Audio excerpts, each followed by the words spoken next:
across America, and gentlemen, start your engine! Dude, how long you been racing? 100 fucking years, you stupid fuck. Give me a little hey! Hey, come here, you Madsen is howling on James McFadden. It's basically like rebuilding a car basically after the race, where you go take all the injectors out, clean all the pistons, everything like that, take the exhaust pipes off, make sure nothing's scorched, everything like that.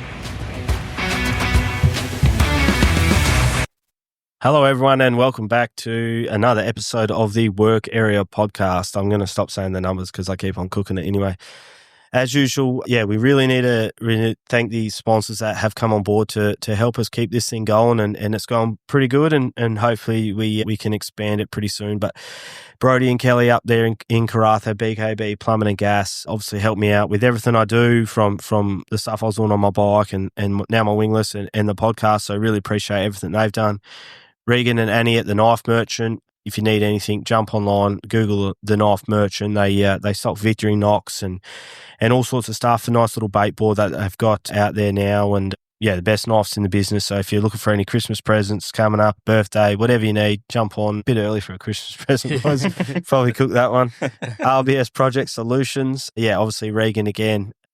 Really professional. If you need anything in that sort of area, give the great man a call. TPE Group supply us with everything we need to make this thing get out on the airways every week. So to Chris and the crew, thanks very much. Upfield Design, best helmets in the business.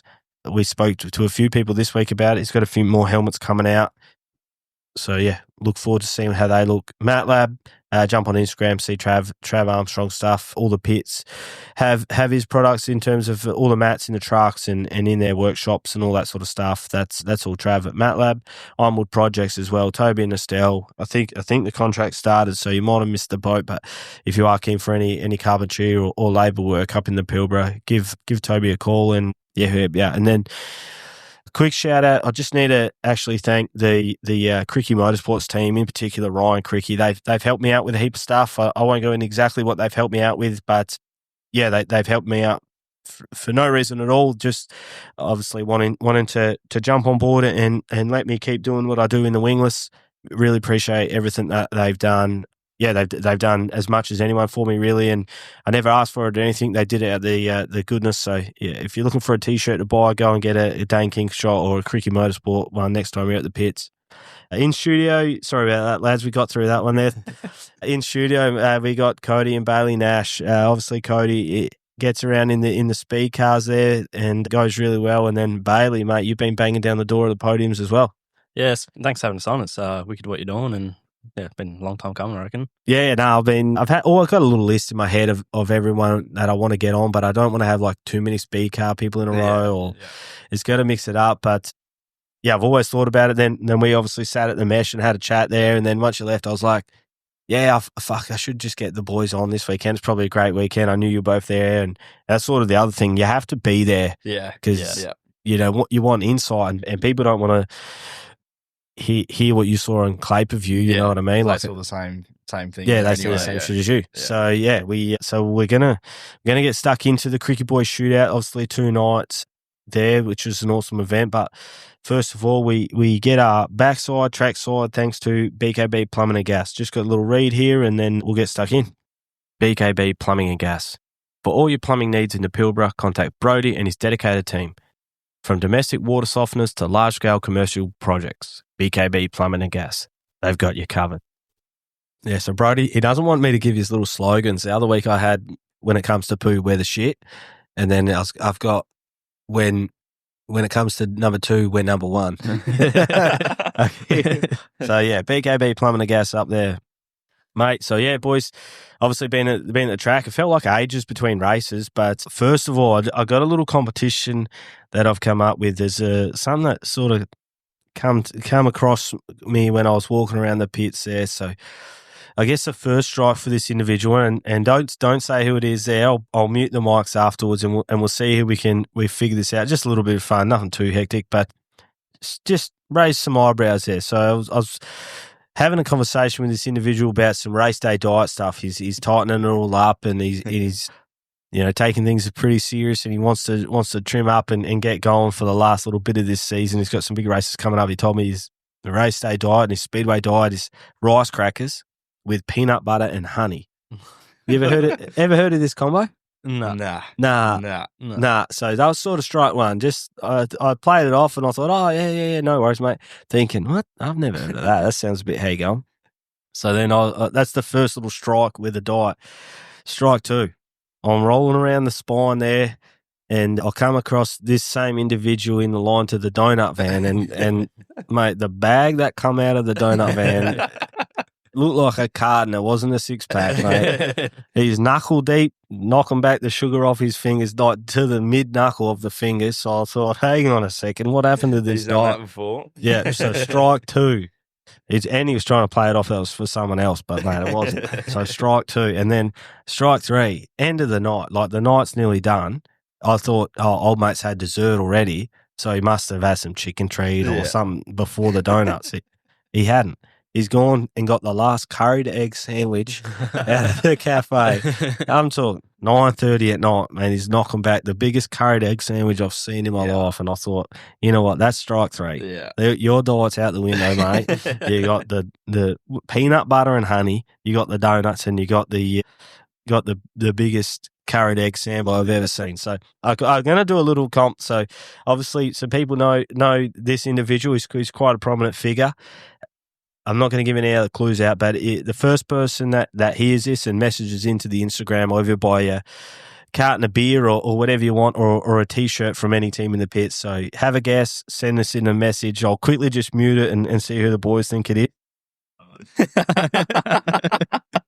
Yeah, so the boys have just been filled in who it is. So yeah, I'll be interested to see who you get. All right, let's get into the show, boys. We've had our fun.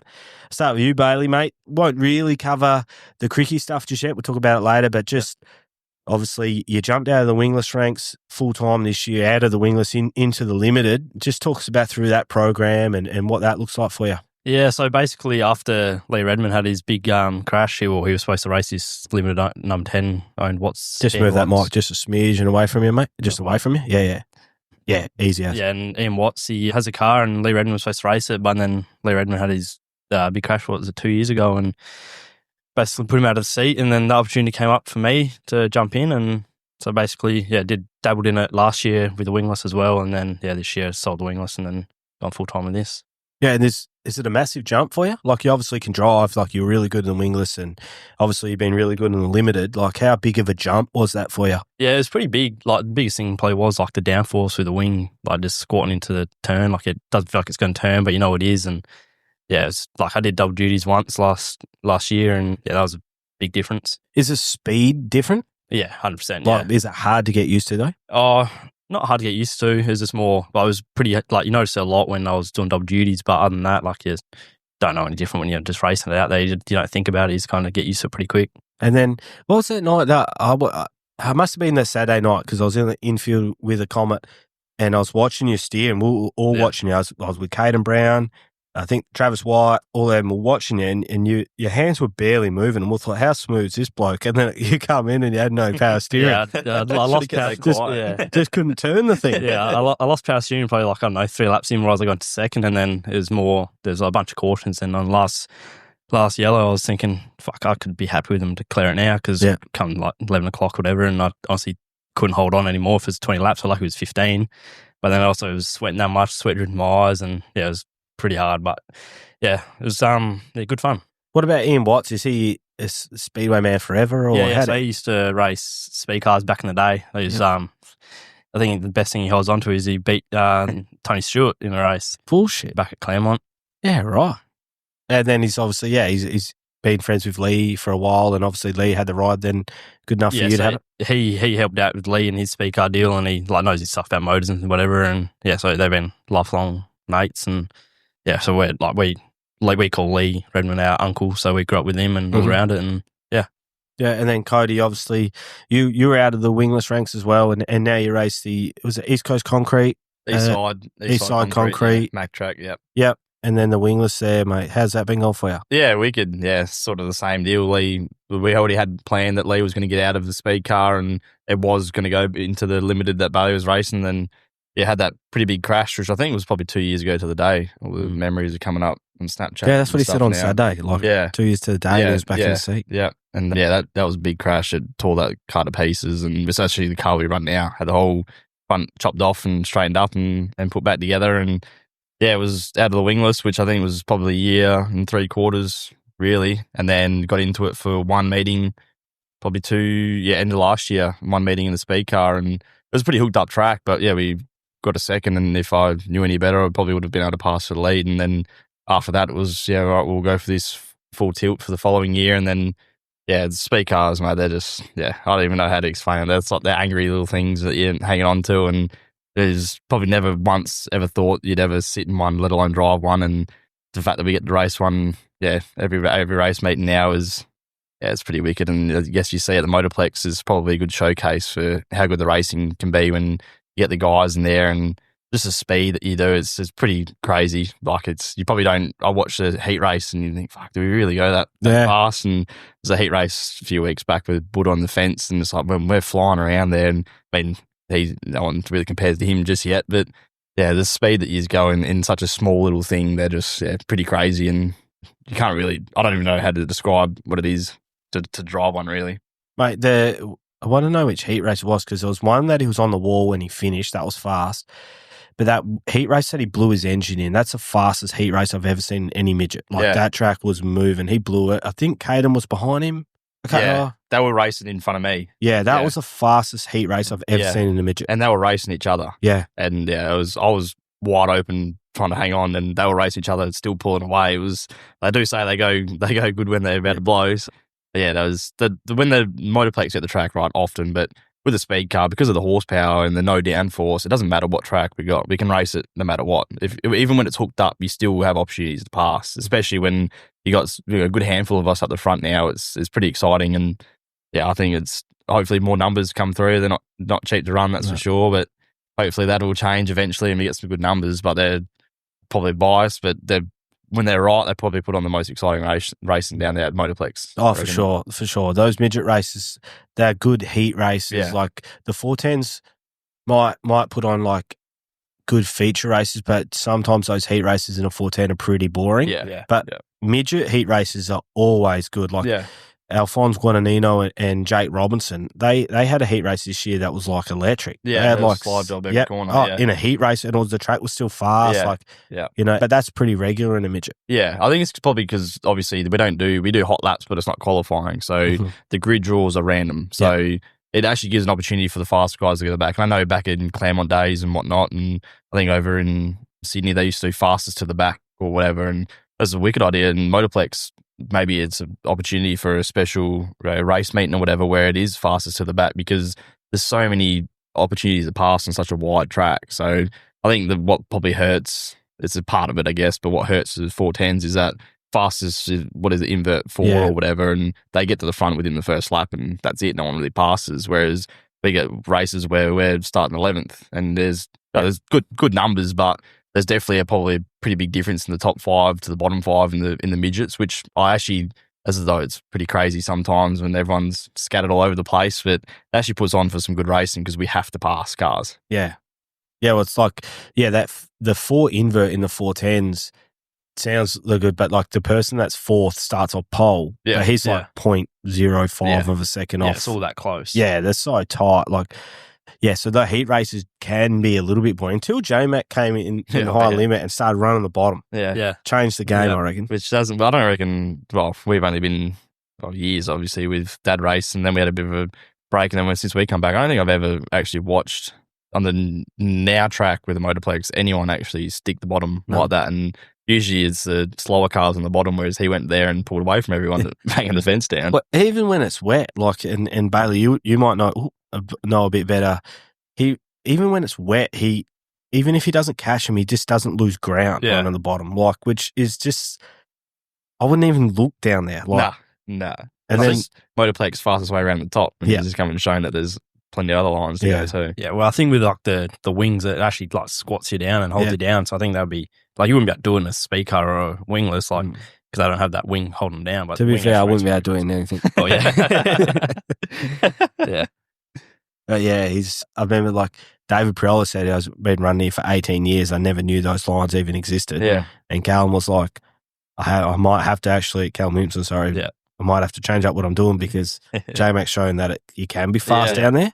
Like, and then even when Callum gave J-Mac the ride for that state title, like when he was out of it, he was like, he was doing stuff in my car I didn't think my car could do. And then it made me like reassess what's possible in my car. Yeah, and a lot of it is monkey see, monkey do too. Yeah. I'm sure the sprint car teams now see that and they'll muck around with their setup and whatnot to try that because it's probably a lot safer and easier to do that than bang the fence down because there's, like you see on the weekend when it was slick to the fence like that, it fucking took a lot of cars. So I think if people can figure out how to run the bottom, it's probably harder to figure out, but easy to do once you figured it out, you would think. But yeah, running the fence, only I guess a handful of guys in the sprint cars can make it work. And J-Max would look at that and thought, I'll stick to the bottom. And obviously with Buzzy and that whole package there, I think you've said on here, they've had a Hall of Fame year already and they're first year into it. And not even first year, it's halfway through. And I think it's the time in America is definitely shown, I think, with him lately. Yeah, think about it when I'm at work all the time and I think sometimes I was like, for the podcast, but I was like, I actually think about that shit all the time like an idiot anyway. Yeah. But I was like, he could have, and what I think about is Gary Ablett. Gary Ablett, like Junior, before he went to the Gold Coast, that Geelong career is Hall of Fame. Yeah. Like the Brownlows, everything, MVPs, whatever. And then his Gold Coast career is Hall of Fame. But that's J-Mac as well. Like, I feel like J-Mac sort of like say to up until like a year ago, that is Hall of Fame. Yeah. And then what he's done now, you can't have a WA title, an Australian title, a classic, plus all the wins that you have and not be considered. Like 2 nights of high limits. Yep. Yeah, well, arguably 3 because before he went full-time in America, he was 2-time Australian champion, won all these things, went to America, had a lot of success there and a different, probably Hall of Fame career there. Just an American career, like as an Australian, second best to ever do it. Yeah. Like it just in statistics. Yeah. Like maybe even those achievements are just as good considering the fields that he was running against. Like, yeah, phenomenal. And then his cruisy, like I just walk around like a loner in those pits, but I don't mind it because I watch, like, and I'm trying to actually observe. And fuck, he's never stressed. No, he always has a kid with him too. I think that's the coolest thing to see. And it's almost like he was probably too Aussie for America because you look over here and he's got his kid or he's doing his shoeies and whatnot. And we watched the high limits, and obviously we were there being nuffies like everyone else was, and we stood behind, I think it was his next to Goodyear, and we just sort of sat and none of us talked. We just watched it for 10, 15, and he's doesn't look like he's taking this thing serious at all. But he's gone out there and he's just won 2 of the 3 nights. It's pretty wicked. And you guys, just while that, you guys are obviously, your dad raced and you guys were on the road. Did your dad do World Series, did he? Or? Yeah, he did it full for a year, raced the classic handful of times maybe, and that was when the Wormwools had 4 cars at one stage here, and I think it was him, Darryl Clayton, Scott Chatwin actually was racing as well. Mitch was obviously racing, and then I think, Dad's deal was he was running the team, basically was paid full time to look after all the cars, but also you got to do his dream, and they did Chariots of Thunder, or I don't know whether it was that, but Darwin swing for a few times, and he did World Series full for a season, and then that's why we laugh about it now. I hated Speedway back then. Yeah, it's done a full circle now. And you boys were on the road? Yeah, we did the full was it school holidays, I think. We left school 2 weeks early. Yeah. Did the whole school holidays, and then I cracked it and went back to school. Yeah. Cody had his Speedway that much. He would rather fly home to go to school early instead of driving the truck back. So me and Dad drove the truck back. Well, he drives. I was passenger. I was like not even 10 at the time, whatever. Yeah. And Cody hated Speedway that much. He'd rather go back with Mum and plan to go back to school. Yeah, and I hated school. So that, we laugh about it now, but that's cool. So you were like the kids just hanging out at the pits. Yeah. How did that go? Yeah, it was good. We got to see, obviously, with the Wormwools too, they did a lot for all of us, but a lot for obviously Dad. Dad was off chasing his dream, and Dad's been obviously in Speedway forever and was always a crew guy, helped Uncle Alan out, and eventually got the race of wingless, had a lot of success in wingless, and then as Russell mentioned, actually, they had a sprint car and Dad helped him massively put it together, and I think they just said, oh, you may as well come drive it this weekend, and then she did pretty well. And in that, I think it was maybe got a second, led nearly every lap of the King of Wings in his fifth race or whatever. And then I think Ken Satori passed him and he got a second. And then, that obviously went on and on and on. And I don't know how many years he raced for Wormels, but he also, Darryl Clayton had a house car for the Rogue Race Products. And he's all Dad's ever known. And then he finally gets out of it and he thinks, maybe 5 or 6 years, I reckon. Not even. And then, working for Lee Redmond, he brought me a chassis because he was back sort of racing wingless then. And now look at us, sort of a full circle. And he's got 2 cars working and he bought a camper trailer and a full drive and thought,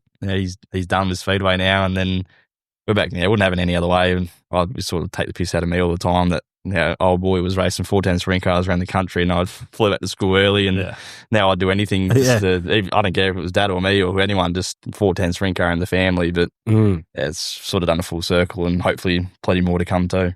And what about, so you were about 10, Bailey. Do you remember Dad racing in that? Yeah. Well, he would always race on my birthdays.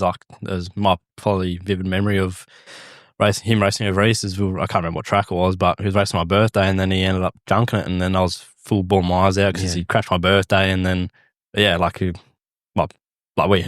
nice truck and whatever setup we had there but it was good fun. Were you in the truck? You guys stayed in the truck? And so it was I can't remember where they got the semi from, but Dad built a house extension on the back of the actual truck. So we drove as a family over across the Nullarbor. We had a living area, the PlayStation and the TV in the back and drove from here.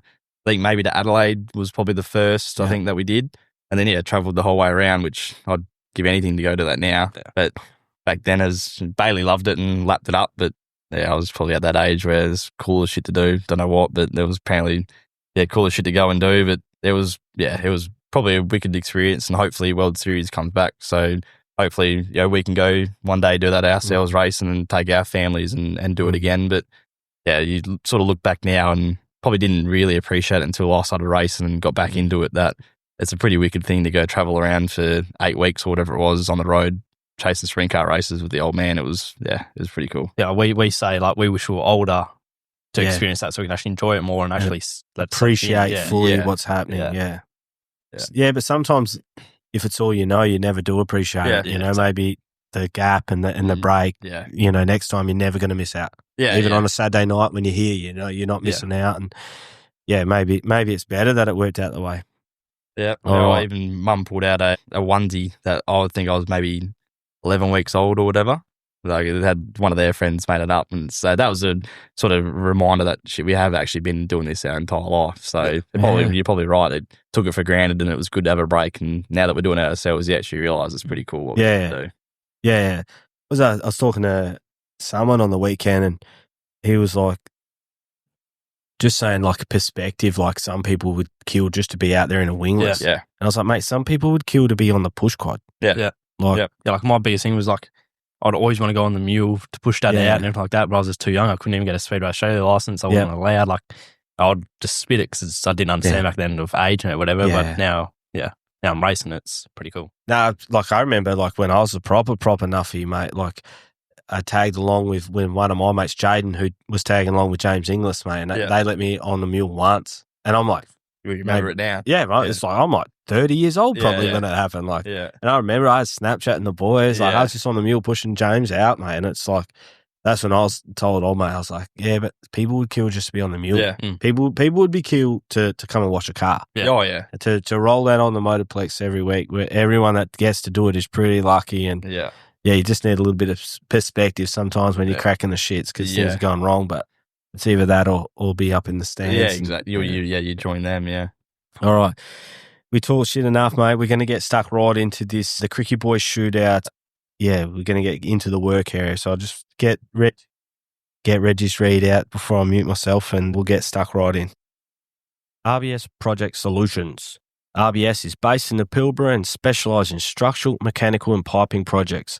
RBS is bolstered by strong field supervision and leadership, ensuring successful execution of projects across the mining and oil and gas sectors.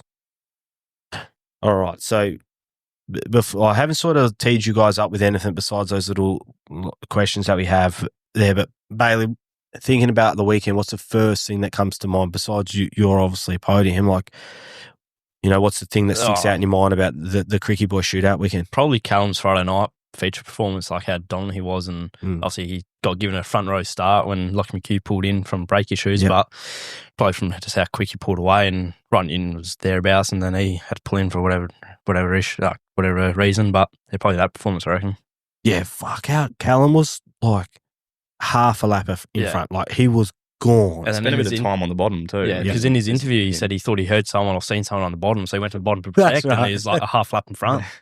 It's wicked to hear stuff like that. Like, I don't know if you guys listened to the Brody Moller interview, but his thing is like they need to be better at the start of a feature. Like, they're that slow, and then like without like knowing that, you wouldn't even think of it. But like that's a product of Callum and Brody working together for so long to be faster at the start of a feature race. Like, so it's good to see that, like you said, come full circle. Like that's not a fluke. Like, they've been grinding for 3 months to be better. Well, even speaking of full circles, we lived with Callum and his family up in Geraldton for maybe 2 years. Dad lived up there.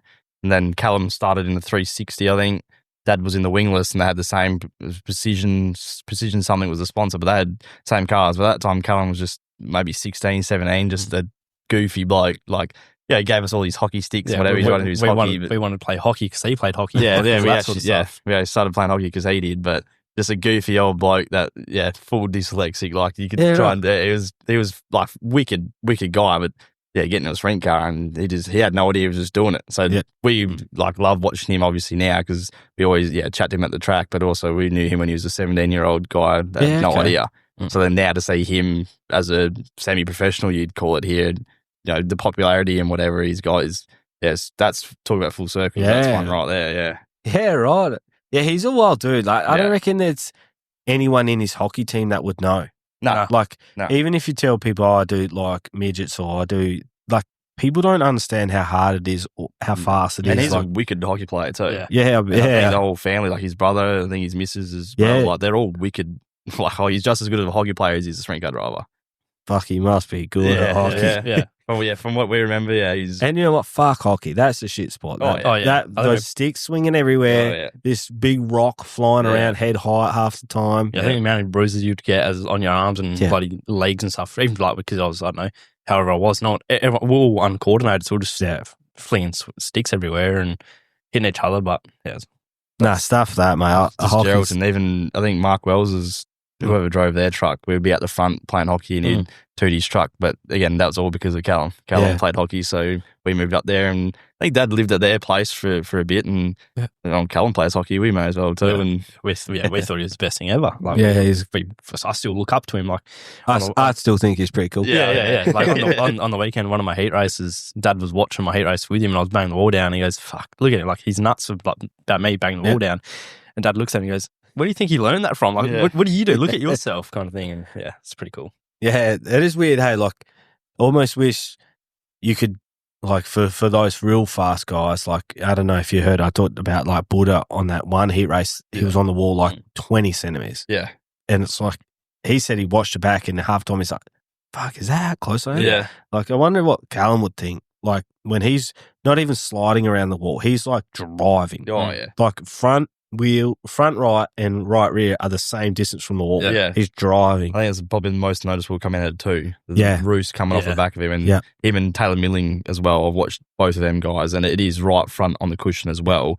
And it is like it's on rails. Like, they say it's on rails, but that actually looks like it genuinely is on a flat track on Bitchman, just pulling out of turn two. But What about yourself, Cody, over the whole weekend? What's like, the first thing that comes to mind about the weekend? What was the overarching thing that sticks in your head about the weekend? Probably how difficult qualifying would have been for the guys on Saturday. Yeah. Like, we all love it when it's up there, but that was almost, because it blew off so quick, there wasn't even a cushion, which they proved that with 5 or 6 cars flipping over, and we were sitting at the pit gate watching it because we had plenty of time between Bailey's races, and I think, Miolo and...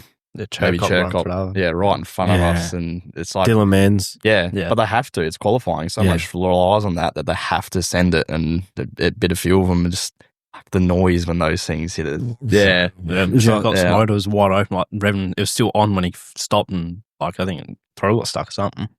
Oh, it's wild. Like, I was watching it with a fella, Chris Flick, who loves his speedway, but he's only sitting up in the corner there, and he was like, oh, what about this? And I could hear the commentators saying as well, try the bottom. It's like, mate, if you try the bottom, you may as well not go out. Yeah, bottom was still greasy. Like if you're not going to go and send it, just don't even bother going out. Just drive through the middle. Like, no, none of those dudes, none of them are going out there to roll. Like, they're all going to bang it down as hard as they can. I think I've only done qualifying once or twice for the speed week, but the mood that you get yourself in before qualifying, and those guys, how much relies on it, they're not worried about going through the middle.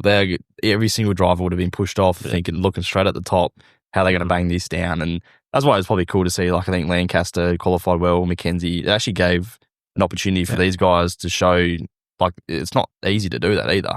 And these guys that did survive, you call it, and qualified well, it gave them an opportunity to start further up. And I think, like Lancaster was running in a podium position for most of the night, whereas usually he's like nowhere to be seen when it is a hammer down qualifying track, which probably what it should be. But I think it was pretty entertaining to watch the guys get it right, but there wasn't much room to get it right or wrong. And what were you thinking watching that, Bailey? Thinking, what do I got to go back out here? Yeah, well, I had my first round heats 4 hot laps and qualifying for the 410s. So different. Yeah, mid-track, slick. Yeah, which, like, I was thinking it was going to be greasy as all fuck, but it blew off real quick. Like, coming out of 2, it was getting pretty slick, and I was the second heat race of the limiteds, and I was like, shit, this is going to blow off really quick, and then come back in, and then, like, we were sitting around, and then, I think we've seen Dylan Menz crashing big screen, and like, I'm going to go watch this, and it's full on the wall. Like, they're entering right front on the cushion at the exit pit gate, like going to 3, like, it's gnarly. But I love that sort of track. I was looking forward to going back out, and my second heat was on the wall, and I love it. Yeah, it seemed to come back. Obviously, once that sun goes down, it comes back. Yeah. But that one stage, like when Mayolo crashed, like he sends it too. He's good on the wall, like, and he doesn't. Yeah. I think must have been one of the Barbagallo nights. He was the only one running like a full car length above. It's like mid track almost, and he was like up in the marbles on the wall, going for it. I always find Brad looks so fast, but he's like not up the front. Yeah, it looks fast, like he should be in. Yeah, like he should be up right up there. Like he's always hauling it. But yeah, that qualifying was pretty wild. I think it was like 6 cars. Yeah. I don't know when Ryan Newton did his tank, but he needed a new tank. Like, I think it was before they went out. Yeah, okay. And them changing that, whether they noticed a leak or or anything. But yeah, it was pretty wild. But yeah, I guess the first night that was a wicked race. I'll just to get into the results here proper, just with the Formula 500s and stuff. Won't go through that there. The LS ones was a good race as well, and I'm sure we'll cover that in a minute. But just in relation to the Krikke Boys Shootout, the night one, obviously the prelim, like Callum, I watched that from the infield. I nearly didn't get let in. The dude on the pit gate was there, Callum Williams, so he chirped me as well when old mate wasn't going to let me in. He's like, which car? And I was like, oh, I'm doing a podcast. And he was like, which car? And I was like, podcast. Yeah. He's like, what car? And I was like, fuck, I'm not going to bother. I'll just turn around and watch it from the mesh. And then, he'd let me through. But yeah, Callum was gone. Like his fastest lap is nearly a second faster than anyone. Yeah, right. Yeah. Yeah, it's like 0.8 of a second faster than any other car. Yeah. Yeah, like even his top speed, 122, second best is 115. Yeah. Yeah, right. Like he was gone. Yeah. And again, testament to Balls and the crew, like they worked hard on getting that car better at the start of a feature, and it obviously worked. J-Mac, just automatic. He just come from deep. Yeah.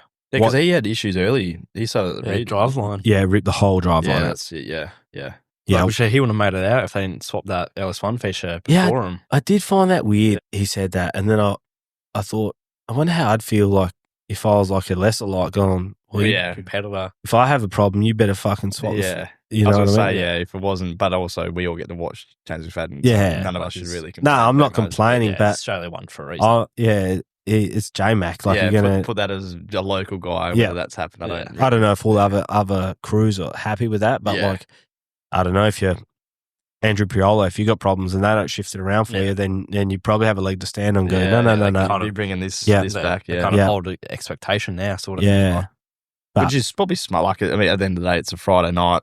It's somewhat a fast Friday. You could call it for the other guys. I don't think the other class would be complaining too much. They're just happy to be there. So probably, I mean, the Motorplex know what they're doing. It's smart, but yeah, you're right. Now, if it is a Saturday night and someone's got issues, they'd probably expect been set. Yeah, or even if one of those LS1 guys who were having issues, and then they could have made it out for the feature, but then they couldn't because you got moved forward. Yeah, J-Mac's got problems, brother. Yeah. You got to go. Probably be a bit filthy. Fair enough too. If I'm sitting in the crowd and they stopped for that, I'd be like, hoop. LS, what? Yeah, Fucking exactly. Let J-Mac get out here, dogs. Yeah, exactly. But he was good. He came from so far. He was impressive. Like his like speed. I started thinking about it. If you break like 3 and 4 up into like 4 corners, Yeah. So if it's like entering 3 and then it's like 3.5, like his middle part of the corner, he comes in as fast as everyone else, exits as good as everyone else. His middle part was so much better than anyone. Yeah. How much speed he carried through the very middle of the corner was like, you know, you can barely tell. Like how it was noticeable. He was going so much faster through that very middle. I was trying to like figure out what's he doing to do that. Because him and Larson were probably the two at their high limits. When they put away, it was probably a similar track, I reckon. And that was probably the same thing in the middle of both the corners, as well as moving around every because he would have had 2 passing cars, but didn't lose any ground anywhere. I don't know how to do this map thing. I think he must have started pretty deep because he didn't finish race. So he come from nowhere. But J-Mac finished second. He was phenomenal. He DNF'd the A dash. Yeah, one of the dashes. I think he would have started. Whatever. 8, so 16th. Yeah, if that 8th row, whatever that. 15th or 16th, he must have said, and he probably and I think he was leading that as well by a fair bit. And then he pulled in and obviously got given that DNF. It's impressive to watch those teams work. Like I went and watched like the 98 other people there watching them work. Like, but J-Mac's in there, like they all knew what they were doing. Yeah, he's in there as well. Yeah. He's stuck in. That's probably the first time of those Kevlar over the unis. Yeah. It's the first time I've actually seen those in use, and like it's probably pretty scary. It's not something you think about when you're racing, but 410 sprint car at 900 horsepower, it's nearly 10,000 RPM, but whatever they rev to, it's that thing blowing up in your. That's probably the first time I've seen one of those Kevlar nets actually do its job. Yeah, I spoke to Tommy Britton in the middle of that. Like, how was it? He's like annihilated the inside of that like protective bar. Yeah. So if that bar's not there, that's his ankles. His legs aren't there. Oh, right. When they took that cover off, is all the metal shavings that poured out of it, like they had on the clay purview, like and zoomed in on it. It's pretty gnarly. Yeah, mate. Imagine what that would do to your leg. Yeah. Like the revolutions of that tiny little bar. But again, it's just a testament to the safety stuff they have in sprint cars. Yeah. Everything works, hey? Yeah. All the shit that they make. Stuff's on the car for no reason. Yeah. Everything that's on there is for a reason. But yeah, so he came really good. Like J-Mac was phenomenal. Kerry Madsen, he's just been solid. I wonder how many top 3 or how many podiums he's actually had in this little swing. They did read it out. Like, I can't remember. It's the first couple of nights. I remember talking even Cameron Stathy. He was saying that they'd gotten through their like reserves of the old style tires, and they just got onto the new style tires, and it just took them a little bit to figure that out. But like they clearly figured that out. Yeah, they're probably the most consistent team over. For sure. Big period of racing that they've just had. Like from the start of Speed Week till now, if there was a championship for that, Kerry wins it. Yeah, yeah. Like even with J-Mac, like it's like he's 2 or 3 every night. Yeah. Fast every night. Like the people that beat him, like Callum was phenomenal. Beat him. J-Mac beat him. Like to beat Kerry over the last like month. Yeah. You had to be bloody good. Yeah. Yeah, he was good. So Diamond Bay, I'm glad for that as well. Like, because was that a pretty last minute sort of thing, or was that? I wonder if that was. It seemed last minute, but might have been planned in. But also, I hadn't really heard much of Kerry for the last year or 2.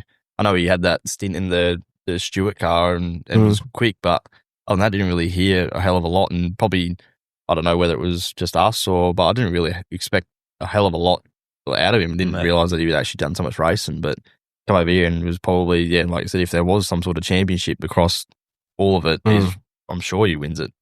Yeah, must have been pretty last minute because James Inglis was like meant to be their driver, and then obviously for whatever reason that thing fell apart, and that was only just before Christmas, and then all of a sudden Kerry's here. But to be fair, if you're not doing anything and Diamond Bay ring you, oh yeah, you're probably jumping at that. Yeah, you're coming, you're flying from Iowa to here. Yeah. Interesting to hear like Kerry talk about going back to Iowa. It's like -5. Yeah, right. Like come from here and he's going to fly back and it'll just be that was freezing. his last meeting here, wasn't it? Yeah, flew out, I think, Sunday morning. Yeah. Marcus Dumpsey, a little bit hot and cold. I found him over the period over here, over the 5 nights. Like some nights good, some nights like you barely even noticed him, but he can drive. A bit of bad luck too at the Classic. I think he was qualified, quick time, started off the front of, or maybe it was Aussie title, one of the 2.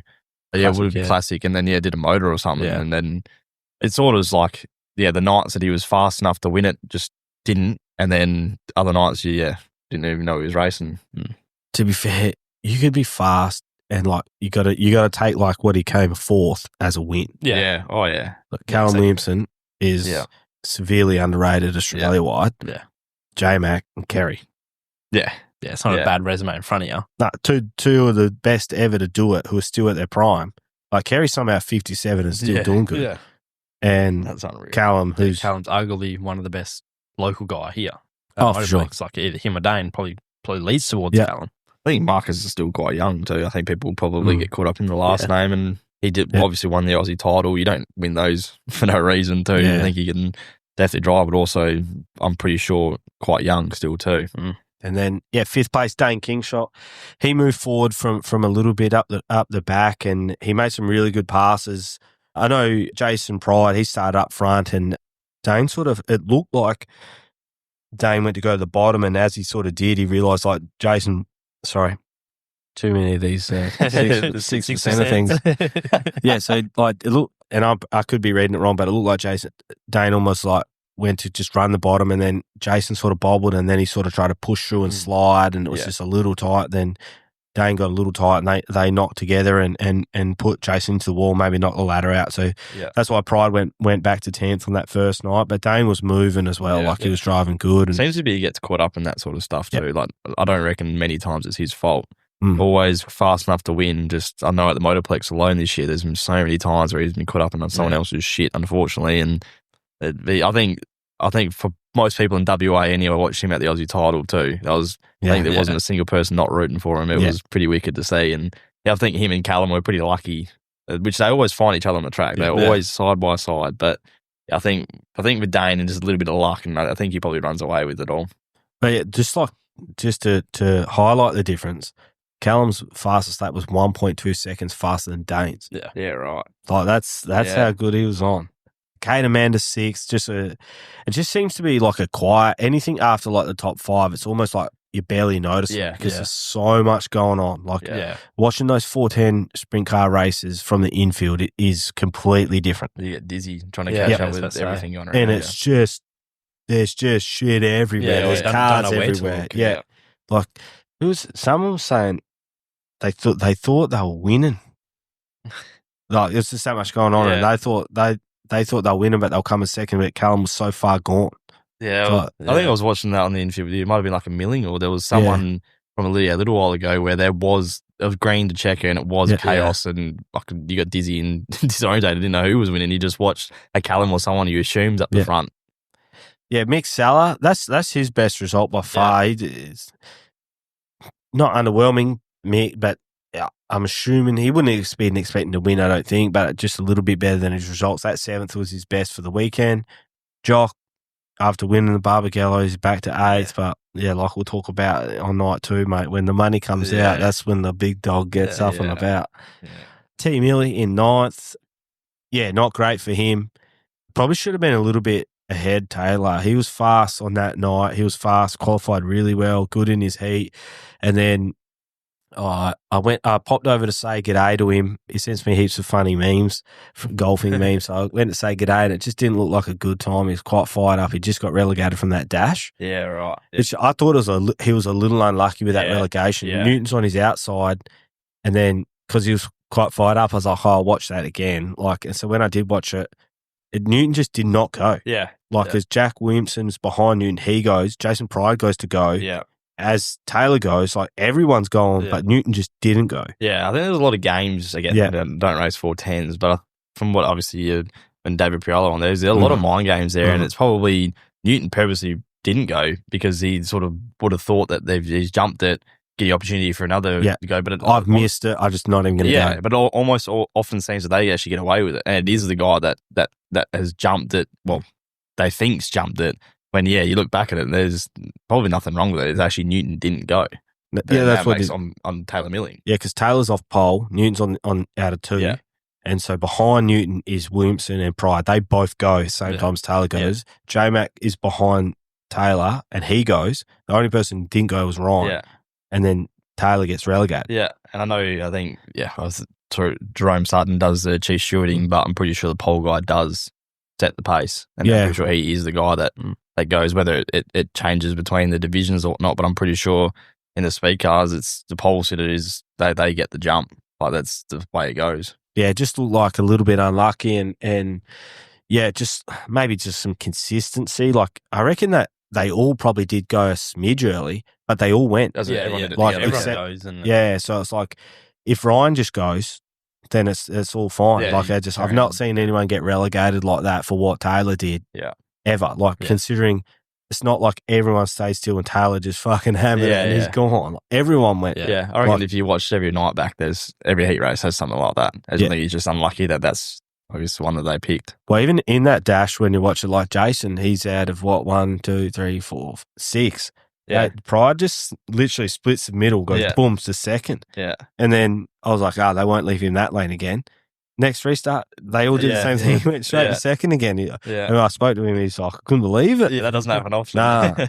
So, that was good. So, obviously Taylor, he's been driving a lot better than the sort of the results come. But, one will go his way. He came third one of those speed week nights and it was really good running that. I thought he was going to win it at some point. Yeah. It's probably been the way for a few years, it almost feels like. He's another guy that can bang the fence down, one of the best, just probably like another sort of a Dane situation, just always gets caught up in other people's shit. But he's always fast. It's just waiting for it, but been waiting for it for a handful of years now. Like, unfortunately, when's it going to come for him? He's waiting more than us. Yeah. And then around out the 10, the JPM, Jason Pride again, probably finishes a lot high if he doesn't have contact with Dane, because they battled for a little bit, so he would have been around that top 5 for sure, but knocked the ladder out and then had none. Daniel Harding, he was leading for a bit, I think, of that race. Is that when he cut a tyre down? I think it was Bob Geller race that he was leading. But he's either like 11th or winning. Yeah. Like he's either the fastest car out there or if he's on the down. Yeah. But I guess they'll just take a finish and put the car back straight, log some laps and keep going. Lancaster obviously improved. Jason Kendrick, that night he seemed better, and then they were talking about the chassis change and how that's when he won the mid pack. The tides that's the first thing he's won since the 2022 heat race or something like that. It does anything. Yeah, pretty sure I heard the commentator say that that's the first time in a handful of years that he's won a heat race, mid pack, anything like that. Fuck. Yeah, they've been in struggle town. Maybe a couple of years, but straight after, and it was only mid pack. But I think you go back maybe 3 or 4 years ago, he won like 11 feature races and a state. That's the best year. Oh, he was unbeatable, and he was like what Callum is now was him. Yeah. Like you knew he was going to win. Yeah. Last 5 laps, he's gonna be knocking down that wall and going, and must be frustrating. Like I've been thinking about it. Obviously, had a crash on Wednesday and didn't finish. I think that's my 3rd feature race in a result. I spun and then didn't finish 2, engine failure on 1, and I literally couldn't sleep. Yeah, like easy out. And it's like I'm not anyone. Like, but it's my performance. I can't sleep with it. I can't stop thinking about it. And I started thinking about Daniel Harding. Yeah, like with the luck that he's had. Yeah, that's like Kendrick's not even sort of crashing out. Yeah, no. At least Daniel Harding's making shows at some like point. like Daniel could sleep a little bit better, going I'm fast enough. Yeah, and then to go, but to be fast enough and then be nowhere, fuck.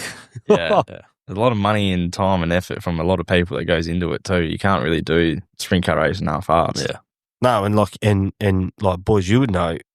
I'm sure that the Kendricks are like doubling down because they're like, well, we put all of this and effort in. Now it's not good enough. Like, they're not just going, fuck. Yeah. That's just how it goes. I bet you they're doing more in the shed. Yeah, they're the hardest working team down there. Those sort of guys, like obviously Callum and the guys, Crickies, they're working hard, but it's the guys further down the back that are struggling, that are working twice as hard as anybody else to try and get there. Yeah, I don't know. Like Bailey, you've been getting some podiums. Like, imagine if just next week you couldn't get near it. Yeah. And then 2 years later, you just couldn't get near it. Yeah. And then you haven't won anything since 2 years ago. Like, I don't know how you sleep at night. Like, I genuinely, it's just like affected me. Like, with, it's all I think about. Like, how did I fuck that again? Yeah. That's 3 races in a row. I started 2 races off the front row at the Motorplex and just threw the anchor out and did fuck all. And it's affected me. Like, and I only say that because like these guys have had way worse luck than me. and like to lead a 410 race or to win 8 feature races, state title, all this, and then all of a sudden you're doing the exact same stuff and you just can't get near it. Like, I don't know. You boys had anything like that? Probably a little bit this year. Like but Bailey's obviously he's done well, and like what's his deal with the limited? It's a wicked team. He's a wicked bloke, but it's on a budget, and some of the limited guys down there in like Bailey races against, they may as well be out with the 410s. There's a lot of money getting spent. And like obviously, with the speed car, we've had a few like DNFs this year, which shit happens, and that's the case. But also, we've been quick, super consistent, but we've got 6 seconds or 5 seconds. Like I don't know, we couldn't even buy a win this year. Like we've been thereabouts, but then I haven't won anything. As probably I think Granddad's Memorial race 2 years ago. That there's Nash. Yeah, that's the last thing I've won, and have podiums. But you look at the quality of guys down there, like Callum and these guys, they've been working at it for 10 plus years. It's not just an overnight sort of thing. The guys that I race against, like Tom Payette, who I hands down believe is the best guy in the country. And when he goes to America, easy up on that. I know he's got a big head, but credit where credit's due. And even Manders and these guys. That, I think the biggest thing in WA is that we've got the best of the best guys in the country.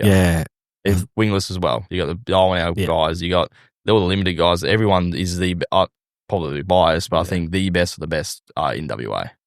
Yeah, I actually was thinking about it on the weekend, but I'll cut back that. Bailey, just with the limiteds, if say like no budget, you're obviously not going to like buy like gold plated anything. What's like a really competitive limited worth? To be honest, I don't really have a clue. Like, what's he deals with? Like, well, not deals with the bills, but like the car was already there. Like, our biggest thing was we blew the motor up in literally our first race of the season at Ellenbrook, start of October, and then we sold my wingless and put that money straight into another motor to keep running the season. And like nothing's new on our car besides obviously tyres when we have to buy tyres. But yeah, I wouldn't tell you, like we got our motor for 25 grand, but that's also on the cheap side of a motor. So what's like a good motor worth in a limited? You hear rumours that there's 50 plus on a limited motor. Yeah. You can almost go 410 racing, basically. Like, you may as well spend an extra 10 grand or 15 grand to go 410 racing. I think that's what Ettridge did, and Cherkop, like, they've kind of summed up. Like, they're limited guys that have gone to 410s. And same with Michael Keane and Brooke Newson. And I think they've just done the sums they've done motors and limiteds, and then they've got the like invoice back, and it's like, may as well go 410 racing. Yeah, I remember talking to Joel Ettridge about that, and exactly what he said. He said, good like limited engines are really hard to come by anyway. Yeah. Like the good ones, you can get a 410 for it, so you may as well just get a 410. Yeah. But I am interested in that because like even like the LS1 class, like I think you can get one like a built LS1 for like 15 grand. Yeah. Like a Harris engine, LS1, 15 grand, bang, puts it in. That must be like competitive-ish with the limited. Yeah. Like, do you reckon an LS1? I think there's a decent gap between it. Yeah. Like, obviously, sprint car parts, like the actual chassis and all the running gear is the same. I think it's a motor. Like, the LS1 is a proper, like, budget sort of class for you. If you were on a set budget, you'd probably go on an LS1. But, yeah, I think it's a decent gap. Even look at it, though, like, every class somewhat starts out like that. The limiteds, that's what they were supposed to be. Yeah. And then people keep spending more and more money. Wingless as well. I know when Dad was racing wingless, it was proper wrecker motors for, I think they sold one of Dez's tilt trays for 15 grand, and that paid for a car and most of the season racing. But you can't do that nowadays. I'm sure you know you have a crash. That's about me. That's about Yeah, we junked. We had a steering issue in Albany a few months back and junked it, and then like had to strip it all down, and there's probably almost more things broke than not. Yeah, so that's cut our schedule down. Like, we're gonna plan to do these country tracks, and then that hurt us a bit, so we just stuck to the Motorplex meetings and go to Albany again. I think not this weekend, the weekend after for the state title, but yeah, it's a push. Yeah, and then what about what about the midgets, mate? Like, if you were to fund your own sort of stuff, like what do you reckon? Like, just not like a Dan Golding spec, but just like a good solid something that could win, but it doesn't have all the fruit. Is it about 80? I reckon minimum, yeah. Minimum, yeah. Well, you probably get a car package for 70 to 80, but that's no spares, no trailers, nothing like that. To actually go proper racing in a midget, like you sort of put a little bit of figures and whatnot together, and again, it's not far from 410 sprint car racing. and it's all like, I guess if you're a speed car guy, you'd probably be worth it. But I know for us, our goal was to end up in a 410 one day, and fuck, why would you not? Why would you spend all this money to go sort of mid-tier, let's call it, for basically the same price you go 410 racing for? I reckon if you had $100,000, you could probably go pretty well midget racing. That's $100,000. Like, it's not many people can afford to go do that for fun.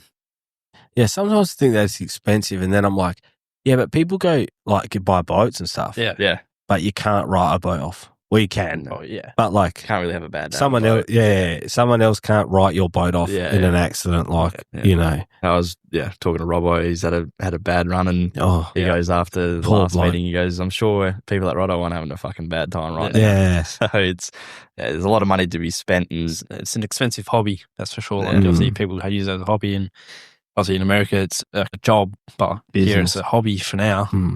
Oh, we got sidetracked. That's what happens to you, mate. We'll keep running through these results from night one of the Crickies. Yeah, we obviously went for Jason Kedrick. Corey Lyson, they just can't get the motorplex right. I'm not sure what's going on. They're fast everywhere. Yeah, their stint over east, they're up there, like almost winning it. And I thought when they come back, they're going to be up and about. Same, yeah. I don't know what's going on there. Battling for B mains. Didn't even make the high limit show. I know there's controversy there, but also he was in a B main to start with. Yeah. You don't expect that from one Monty's, because anyone that's gotten in there the last forever really has been quick. And the Lyson does 100+ races. There's not, no matter what, shouldn't be there. Yeah. It's weird because like I know the team is like good, and then you can tell like Corey can drive still because of how good he did over east. Yeah. So I'm not sure. It's not like, oh, the team's good, but Corey can't drive. It's not that. And then it's not Corey can drive, but team's shit. That's not the right either, because look at the results they had over race. So it's all the best of the best, basically. yeah, it's just weird. It's just weird that he's 14th and he's running second everywhere else. Like he's run 2 seconds in a row, and Chris Coyle 15.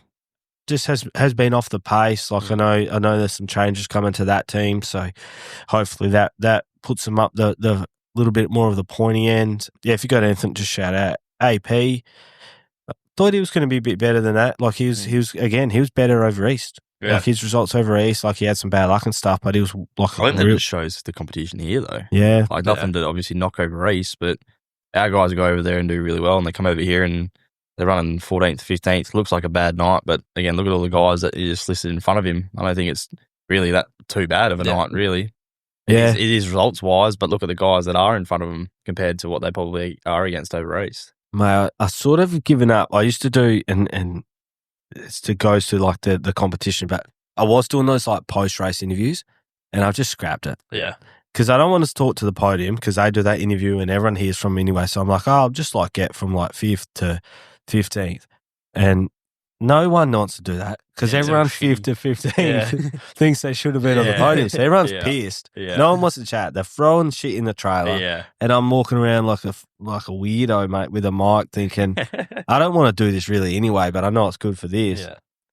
And then I'm like, nah, fuck this. Like I don't want to do this. Yeah. Everyone's angry. Well, who's 20th? Cam McKenzie, he wouldn't expect to be on the podium, but like 19th, Luke Oldfield will. Yeah. 18th is Michael Pickens. He expects he's what do you go and talk to Michael Pickens after that race? See what he thinks. I reckon he couldn't find him. Yeah, he won't be like, hey mate, how are you? Like, oh, you want to do it? Yeah, I'll do an interview. He's thinking, fucking fuck. That's the last thing he wants to do. Yeah, you know what I mean. So that's why, and I do like it for this, but that's the thing. But that's the competition. Like Michael Pickens in 18th. If I told you he came 3rd, you just believe it. Yeah. But he didn't. He's 18th, and that's just where he was. Yeah. And they've had an absolute dog of a run. Oh, yeah. They've done the whole period. Brock Zierfoss, All-Star, that Gold Star Transport team have just... And that is pure luck there, because they don't lack anything. No. Yeah. They've had success in the past. They have the best of the best. That just, again, shows how cruel our sport can be, is that you can have the best of the best. Michael Pickens, look what he's achieved in his career. He can drive a bloody race car, and he's still 18th or, whatever it was. It just shows that this sport is grueling. Yeah, like, and even his lap times, mate, like Michael Pickens' top speed's 12 kilometres an hour slower than Callum. Yeah. Like, that's, like, fuck. He's like, like nearly 2 seconds slower than Callum.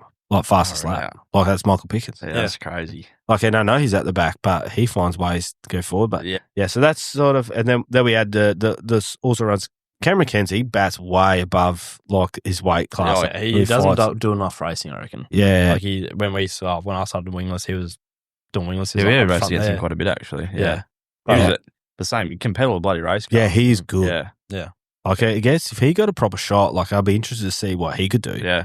Because like I'm not sure about his like equipment. I'm assuming it's like good, but like I'm sure it's not like competitive to the top to the three. It's like the best. They have the best. So you can have good equipment, but it's nothing like. But yeah, I think even on night 2, the B main, like I'll just quickly check, but I reckon he was really good against some good cars. The LCQs, the last chance qualifier, I reckon he won it. Yeah, he did. Yeah, because he qualified. I'm pretty sure he's that second quick in his group. Qualifying on a tricky track. Like that's again, you can't just pull that at your ass. That's look how many cars are ate up, and he second quick in his group or whatever. But like, and I know it's the last chance qualifier, but he beat Caden Manders, Luke Oldfield. Yeah, like yeah. You know what I mean? And I watched the race. He won by 2.5 seconds. Yeah. Caden Manders and Oldfield shouldn't be in the B, mate. And they were right behind him at the start. Like, it's not like they were there and he just pulled away. So he can obviously, get around in that thing. And, I'm not exactly sure on what the equipment standard's like. It's obviously a 410 and it goes right because he goes good. But give him a shot and, be interested to see. Brad Mayolo, 21st. No anything. It's just he finished the race. Like, so. Aaron Cherkop obviously just needs to work on his feature races because he always qualifies real good. Dylan Mans, unlucky. He was lapped twice. He actually finished. JD Dack, he turned it around, but JD wasn't great on the Friday night, lapped twice as well. This season he's probably been off the pace of what he has been in the last couple of seasons too. Yeah, AJ Nash, Ryan Newton, Jacob Smith, the Victorian fella, Lockie McHugh obviously pulled in straight away.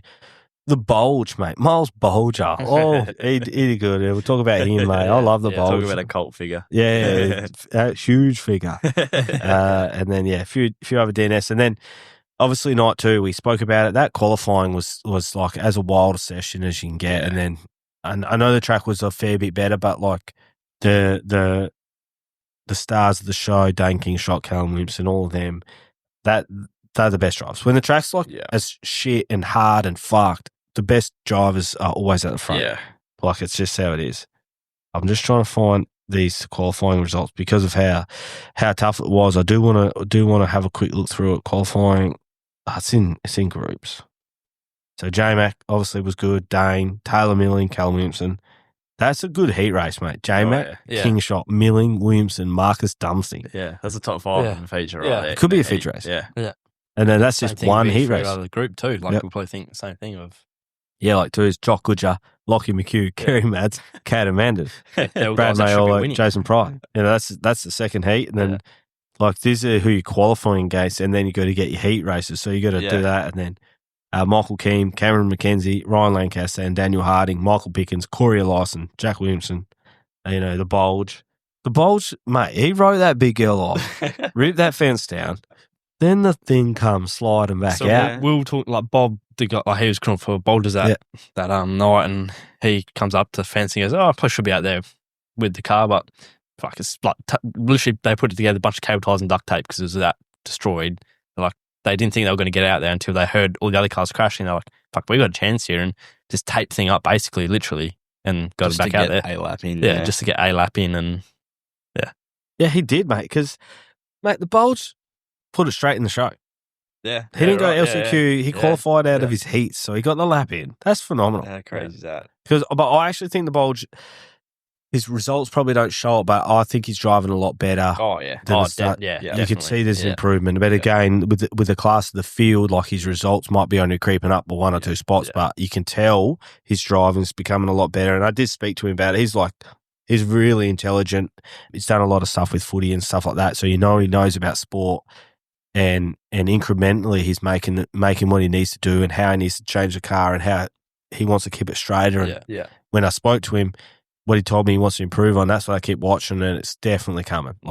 He's not going to win a feature race next week, and then he's written 2 cars off as well. Yeah, but it's just a learning curve. But he's been good lately, and I think not like our podiums around the corner, but just like serious competent results where he's just mixing it up. I reckon isn't too far off. So, and then so that Bobby fella was cool for him, eh? Yeah, because he normally helps. So our cousin AJ, he's been helping him for I think like a couple months now, and AJ heard a motor on the Friday night, so he didn't race, and then they're good mates, him and Boulders, and Boulders said, "Oh, can you help me?"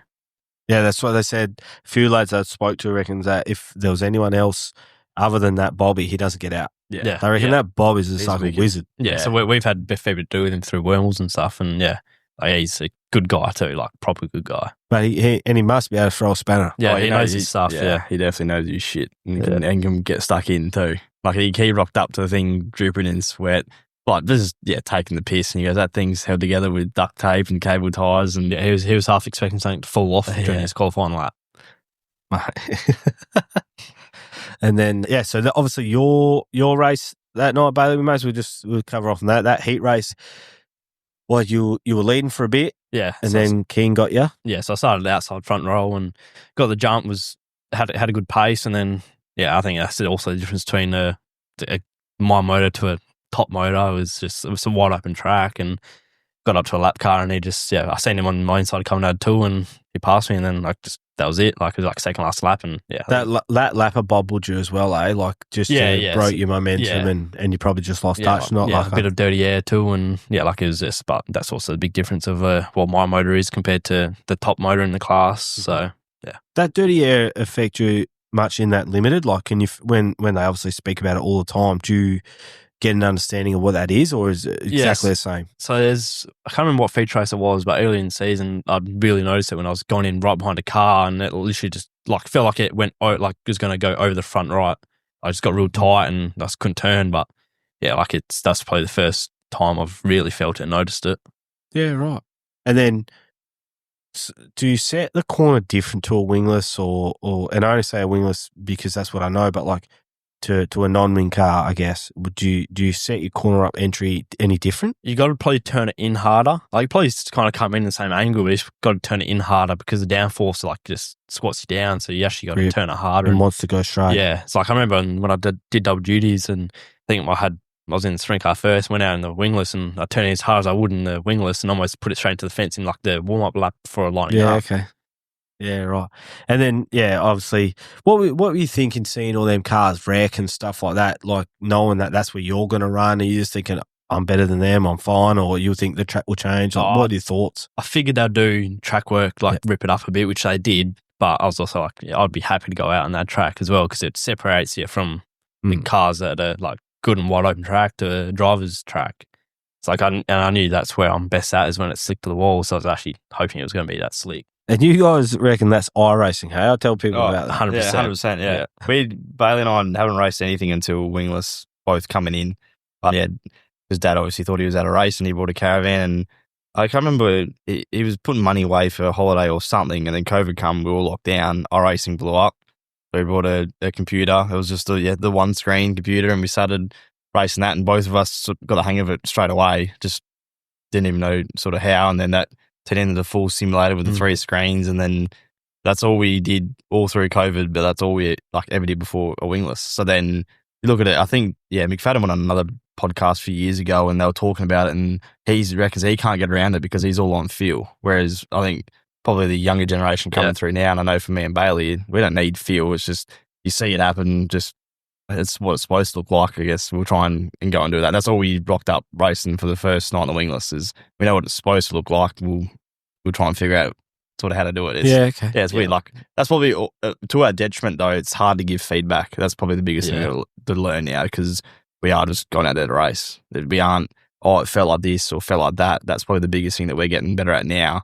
But that's probably like a James McFadden can come in and he goes, this corner felt this on this lap or whatever. Whereas I think with the iRacing, you don't go off feel, you go off what it looks like, I guess. Yeah, visually. Yeah. Like you actually learn how to race people on iRacing, not actually how the car races sort of thing. Yeah, that makes sense. The biggest thing like we take out of it is iRacing's the most realistic thing you get to, but it just doesn't have the physical feel of a race car. Yeah, how scary it is coming in against that wall. Yeah, it's just the vibrations of it all, and like there's no big cushion on iRacing, but there's big cushion at motor place, like that sort of. You're still slicking it right off. I reckon the amount of times we've done 200-300 laps on I don't know, one of the tracks and they're slick to the fence, no mirrors on, just slide job each other and try and outrace each other. That's all we used to do here in COVID. Like hundreds and hundreds of laps. Mate, you would have been good on that qualifying track then, because that thing was rough. Yeah. Mate, all right, let's knock some of this out, mate. I probably sound like a fuckwit to everyone, but that's the only good Formula 500 race I've ever seen. But that was electric. Yeah, like that Formula race is probably the best race of the night.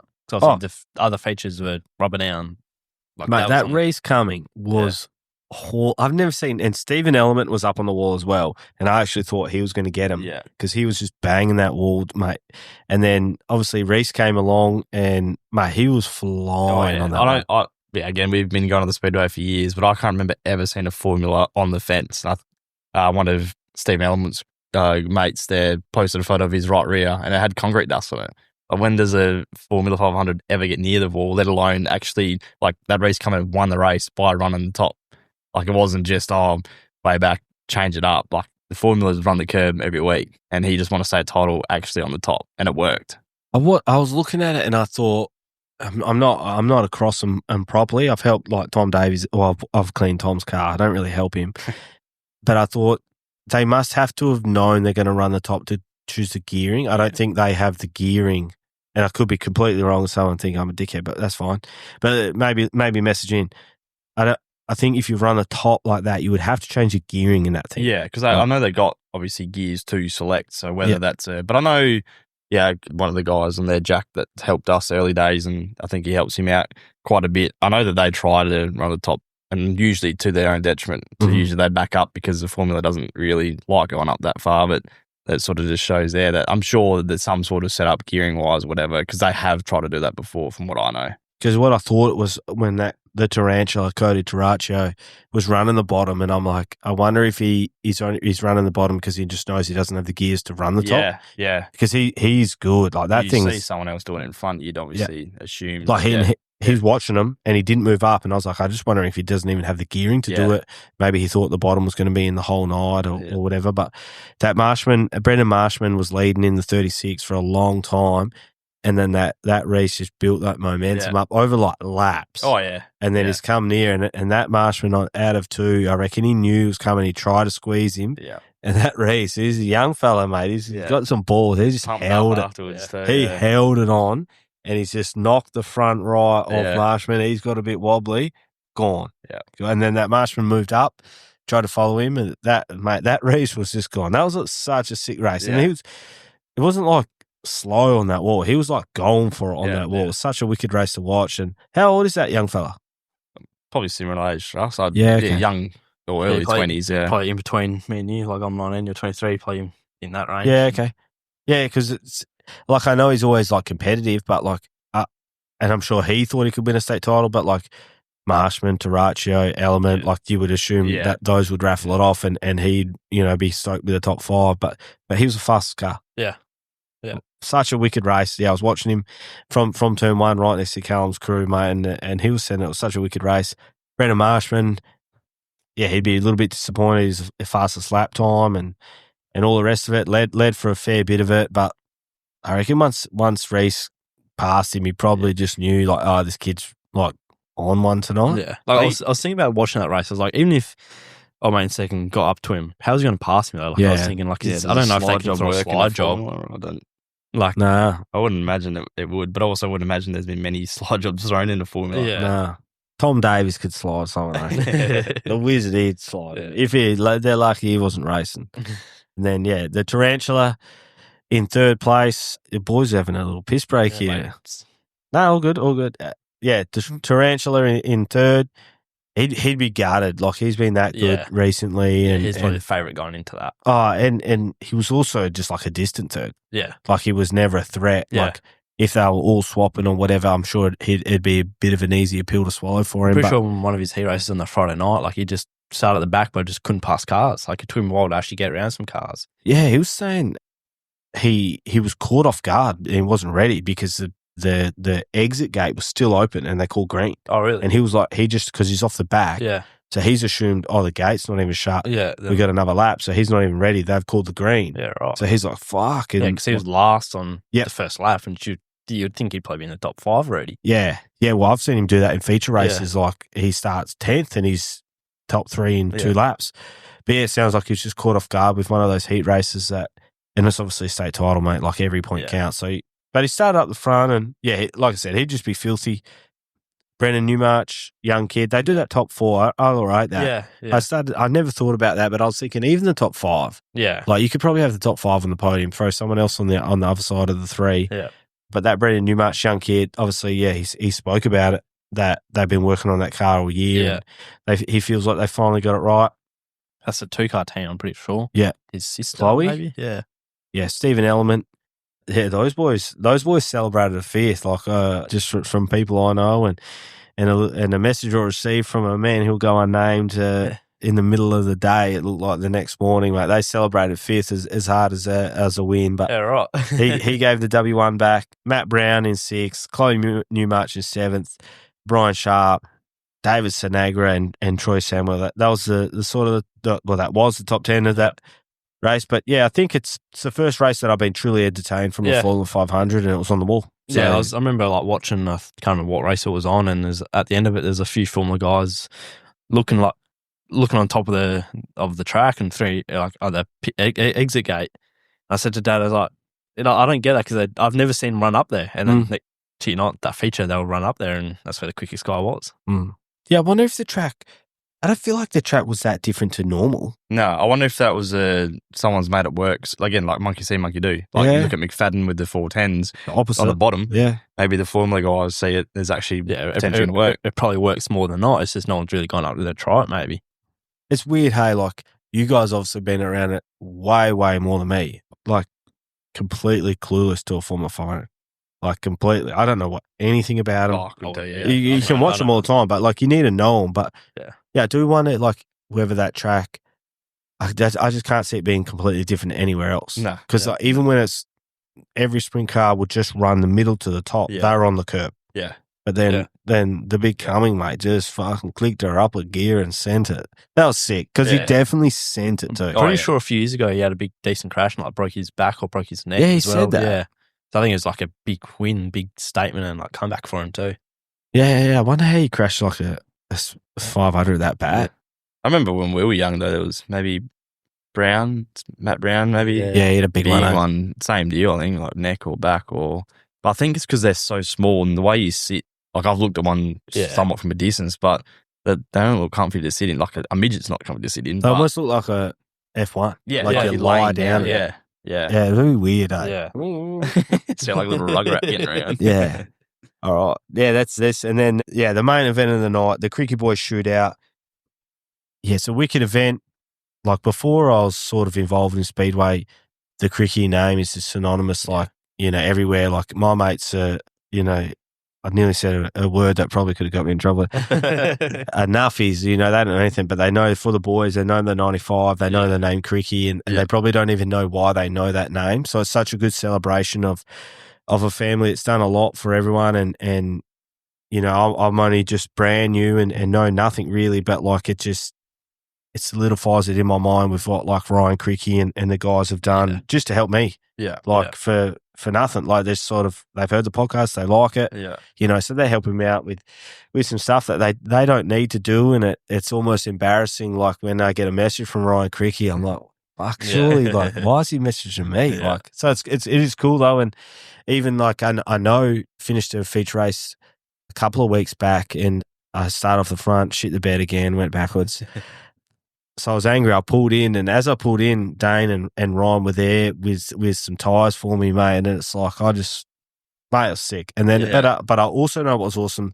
The other people around me were like stoked to see like a sprint car team, like sort of like not to be weird about it, but like giving back. Or Yeah. They actually knew where the wingless pits were. Yeah, like, yeah. You know what I mean? Like, and not just a sprint car team, like probably probably the WA's biggest one. one. Yes, yeah. Yeah, so I know that heaps of people loved seeing them. That like maybe they wish they had the stuff, but I got it. But yeah, people were stoked to see like a proper team like give back to almost like an entry level class, and I know heaps of people loved it and have said stuff to me since. So Yeah, to say that, like, you know, that's a tiny, tiny example of what the family's given to the sport, like, and they've given a lot more to a lot more people. So, yeah, we at a wicked event, mate. But the money man, Jock Goodger, he fucking shouldn't have won it. No, he had that many incidents. Yeah, there's a time where I was watching most of that race and I thought he was leading. I didn't realize Kerry was in. Yeah, Kerry was that far gone that we were watching and thought Jock. Didn't even think what happened to Kerry because he was that far gone. Yeah. I think it was maybe McFadden was catching Jock, and I was like, McFadden's going to take the lead here, but it was nowhere near it. Kerry was that far in front, and then Jock spins out. Yeah, when Kerry passed him, they made contact. Jock spun out, went to the wall, and smashed the wall. Yeah, smashed the wall. So, like, that's first contact, like that usually ruins people's night. Then he slides up, like did a Trav Armstrong, exactly the same as what Trav did. Trav, mate, I swear Trav did on the Friday, Wednesday night, didn't back off. He slid after he got spun. And he got spun. Yeah. Slid up into the wall, smashed the wheel. But same as Jock. I thought done again or like that's knocked something out. Yeah. He somehow got faster. Yeah. Like he was running the top in 1 and 2 and then the rubber in 3 and 4. And that's how he passed Kerry. He just ran the fence in 1 and 2. And Kerry's just trying to find that rubber, which wasn't there in 1 and 2 at that time. Yeah. Almost like, but Kerry was doing what everyone was doing. Yeah. And then if it was anyone but Jock, like Jock was, I was watching from it. Jock was pound. Yeah. He's good to watch like that too. It is win it or bin it with him. But he just wins it. Yeah. Which was back-to-back Krikke Boys for him too. Yeah. He won it last year, which he'd struggled earlier in the stint, like the speed week and high limits and stuff. Well, he struggled. He like last year won Barbagallo. Yeah. And Krikke Boys. And then did it again. Slipped both 2 years in a row. 2 years in a row. And that's 40 grand last week and 95. Like earlier and when he first come over here again this year, he's struggling to make the A. Like there's a night where he didn't transfer out of the B. And he didn't know why. Well, even like night 1 of Barbagallo's wasn't great. Yeah. And then night 1 of Krikke's was 8th. Yeah. But then when those checks come out, he just sends it, mate. And that photo of him that Toby posted, that was pretty cool. That is, I reckon that's generally one of the sickest photos besides that you'll get. Yeah, like the oldest photo. Yeah, like there's the 77 number 1 here. There's the Krikke shit here. He's in a fucking $400,000 trailer. Holding a beer. Just going, suck it. Yeah. Like, and to be fair, you have to. Like, it's a wicked photo. So if you haven't seen it, jump on a Sprint Car Hub stuff and you'll see a photo of Jock just like in the lounge area of a trailer. Trophies everywhere, checks everywhere. And must be nice. Yeah, it must be nice, mate. But yeah, he deserved it. He come from nowhere and it was good.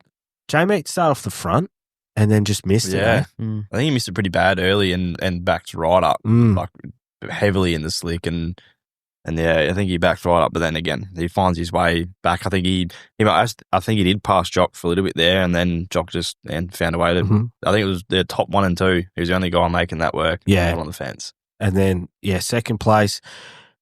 Yeah, like we said, it's almost like a quiet second. Like Kerry was gone for a bit, and he sort of just he never like Jock can be in third and look like fast as shit, banging the wall down, and he's coming, and Kerry's just out in front. It wasn't until there's like a caution where I think it might have been after that open red, where they had to line up again, and that's when I realised, Kerry's actually winning. I thought Jock was winning the whole race.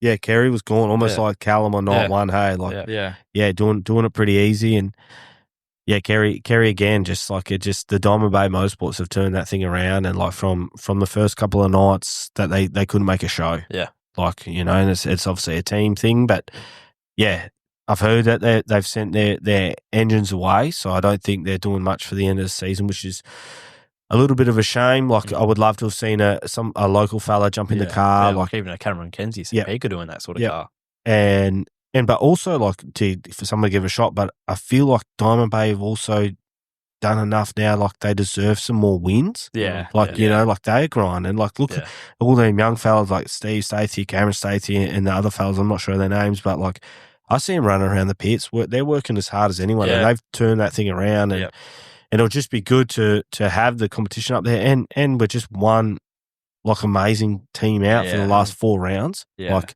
and you almost want someone in between, whether it's Callum and Dane or Dane and Callum, like just to try and mix it up a bit. So would have loved to see someone in that car for someone to get the opportunity and for the Dom Bay just to maybe try and get a few wins to round out this season because it's been pretty good for them.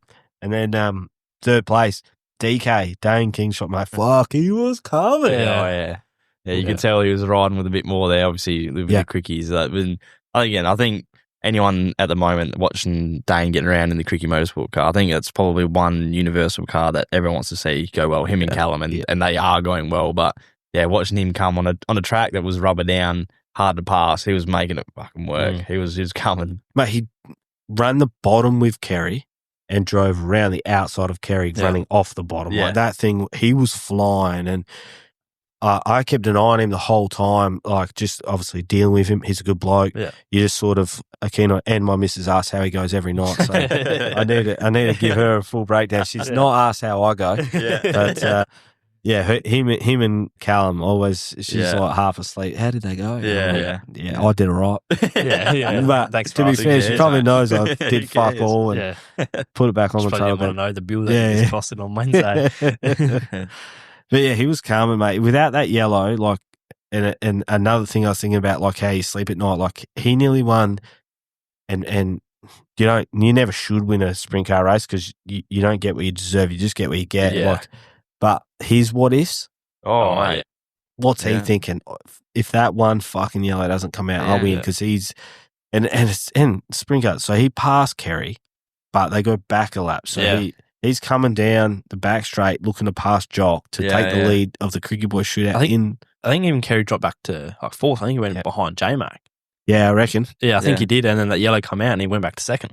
It's another, shows how cruel the sport is. Cause it's a woulda, shoulda, coulda sport, that's for sure. Yeah, and then what I was impressed with is because I know Kerry and that, they're so smart. Like they get past once, they know what you're doing. Yeah. Like they already, this is why he passed me and this is where the rubber was. He passed me here because, whatever. I don't even know what they know, but I just know they know shit. Yeah. And then on the restart, I know Dane had a fair gap on J-Mac, but on the restart, it was J-Mac right behind him.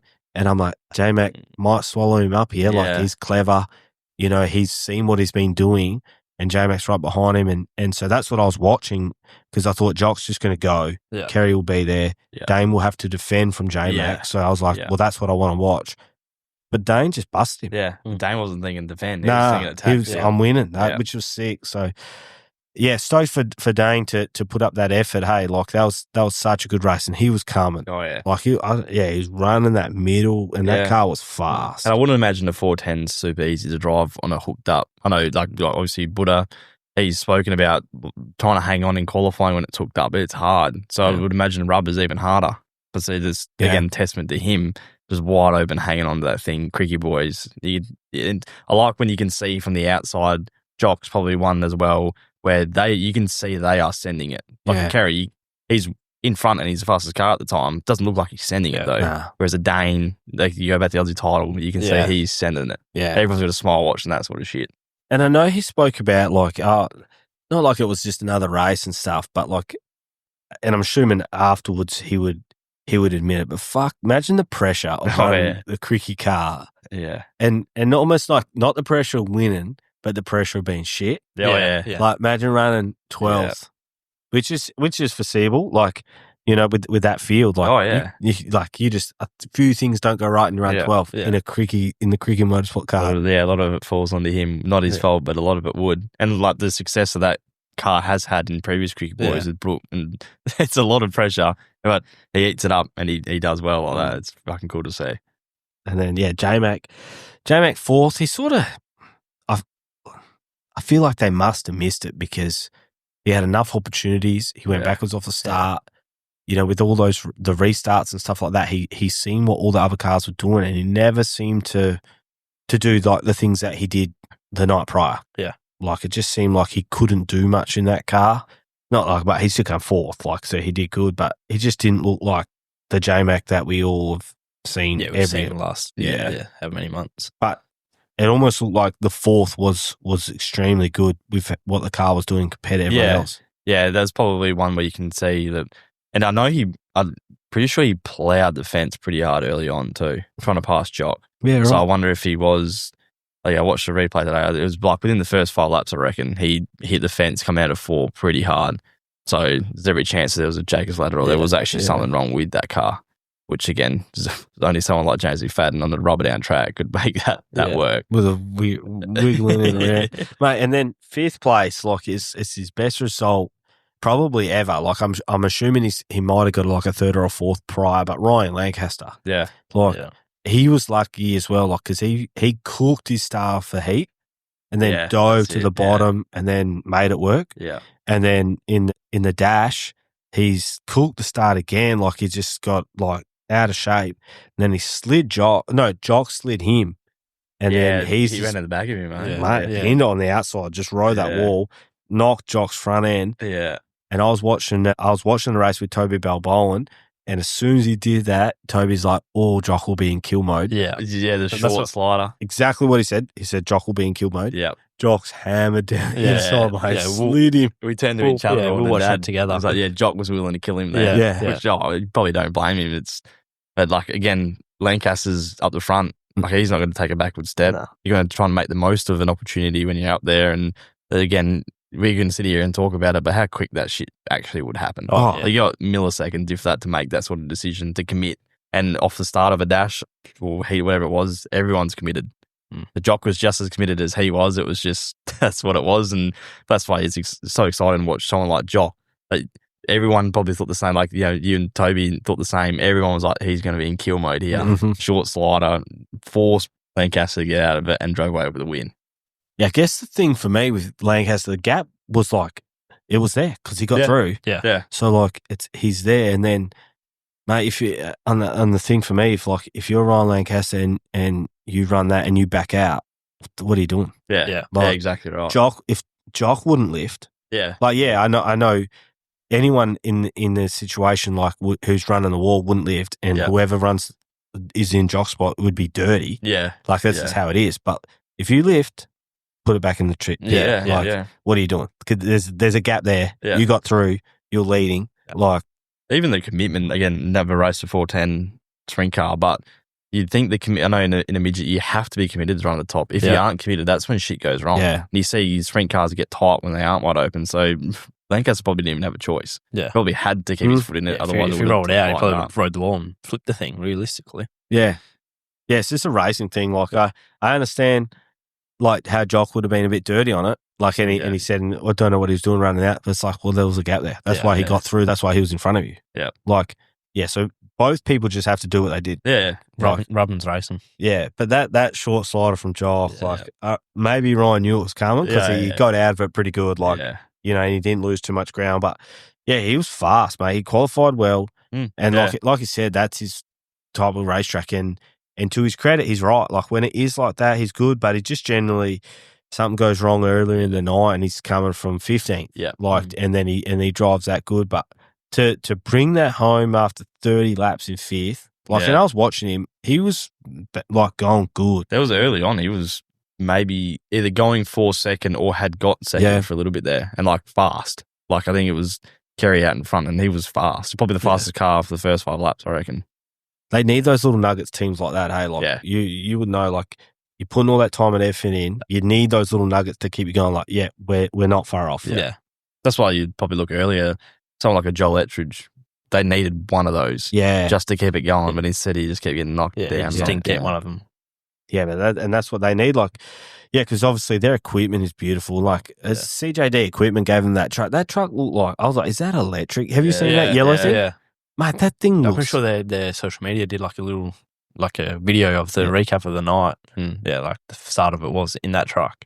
Yeah, it's a wicked looking truck. Right, like futuristic they must have some sort of deal because, see, that Dingo D or whatever is Tom Price, and then that Chemco Engineering, they've got a big like warehouse in Carafa. So Ryan, if you're listening, mate, I've got a couple of sponsors here: BKB Plumbing and Gas up in Carafa, RBS Project Solutions, and try and get Camco in there, mate. 6th place, Callum, really quiet one for Callum, even though he's like a 6th place. Like, just looking at his results, and it's just one of those races that, like you can say, like Ryan Lancaster was banging the wall and looked good. Like, I just never seen too many moments from Callum where it was like he was Callum. I was expecting more out of him from, like, especially from the previous night where he won it.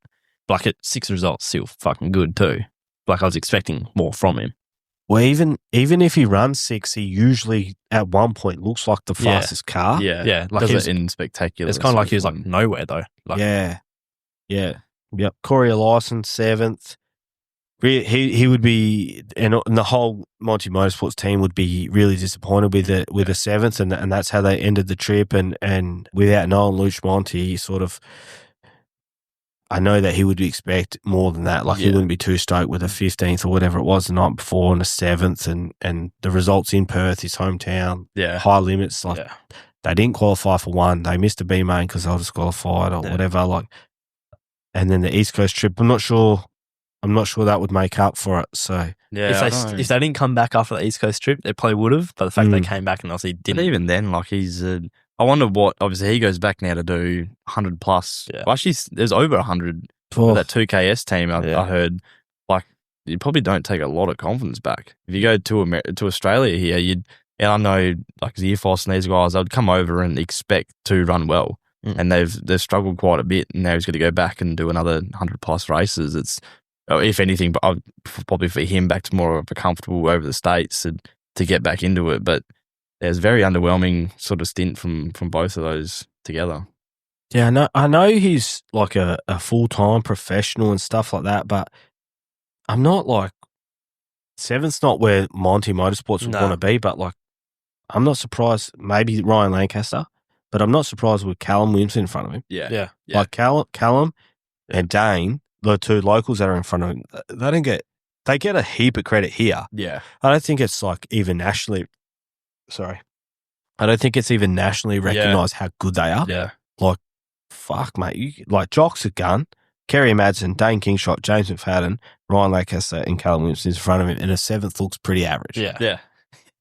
You'd have to be, if maybe Brad Sweet, he'd be ahead of him, but like any other, like Cole Macedo, like you wouldn't be amazed if all them guys beat him. Like I just think we're pretty lucky with the stand. Well, even Brad Sweet when he's over for the high limits, but I'm pretty sure Dane beat him.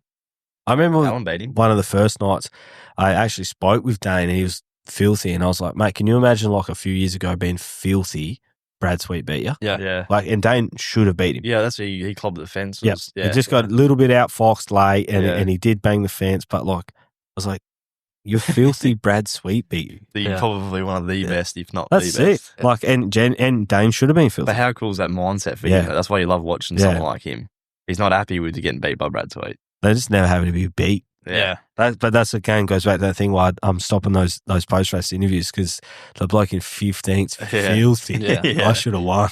Who are we up to? Marcus Dumsney, just never really know somewhere. I know he ran the bottom a heap, and I reckon he might have been a little bit higher than 8th at one point.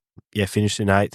And then the next guy in 9th, mate, JD Dack, out of nowhere, top 10. Right. You know, it's been sort of right at the back end of shows, starting out at... You'd be happy with that result if you're that Dak team. Well, little nuggets, yeah. That's enough for them now that they got wicked equipment, and they've done with the corporate sponsors, with the Denani, and, they've gone all out for a little while now. That is another one that it's funny with this sport. You tip all the money and time and effort, and you go nowhere, and then all it takes is a good result, and then you're ready to do it again for another 5 years. Like what you say about that golf.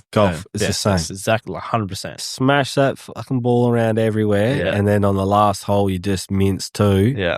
And you're like, I love this game. Yeah.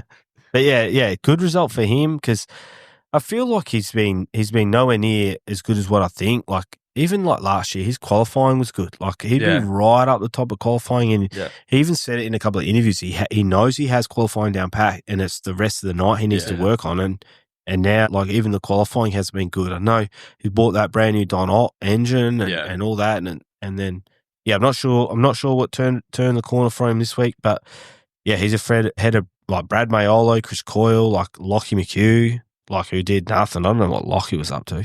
Yeah, I think I know a fair few cars changed tyres under that, and I wonder whether he was in, because he was off the restart, the open back. Red. Yeah, he was him, Harding, and a couple other guys. You could see that the new, like the white of the Hoosier, like it looked like they had put new rubber, but I'm pretty sure he was back there before that anyway.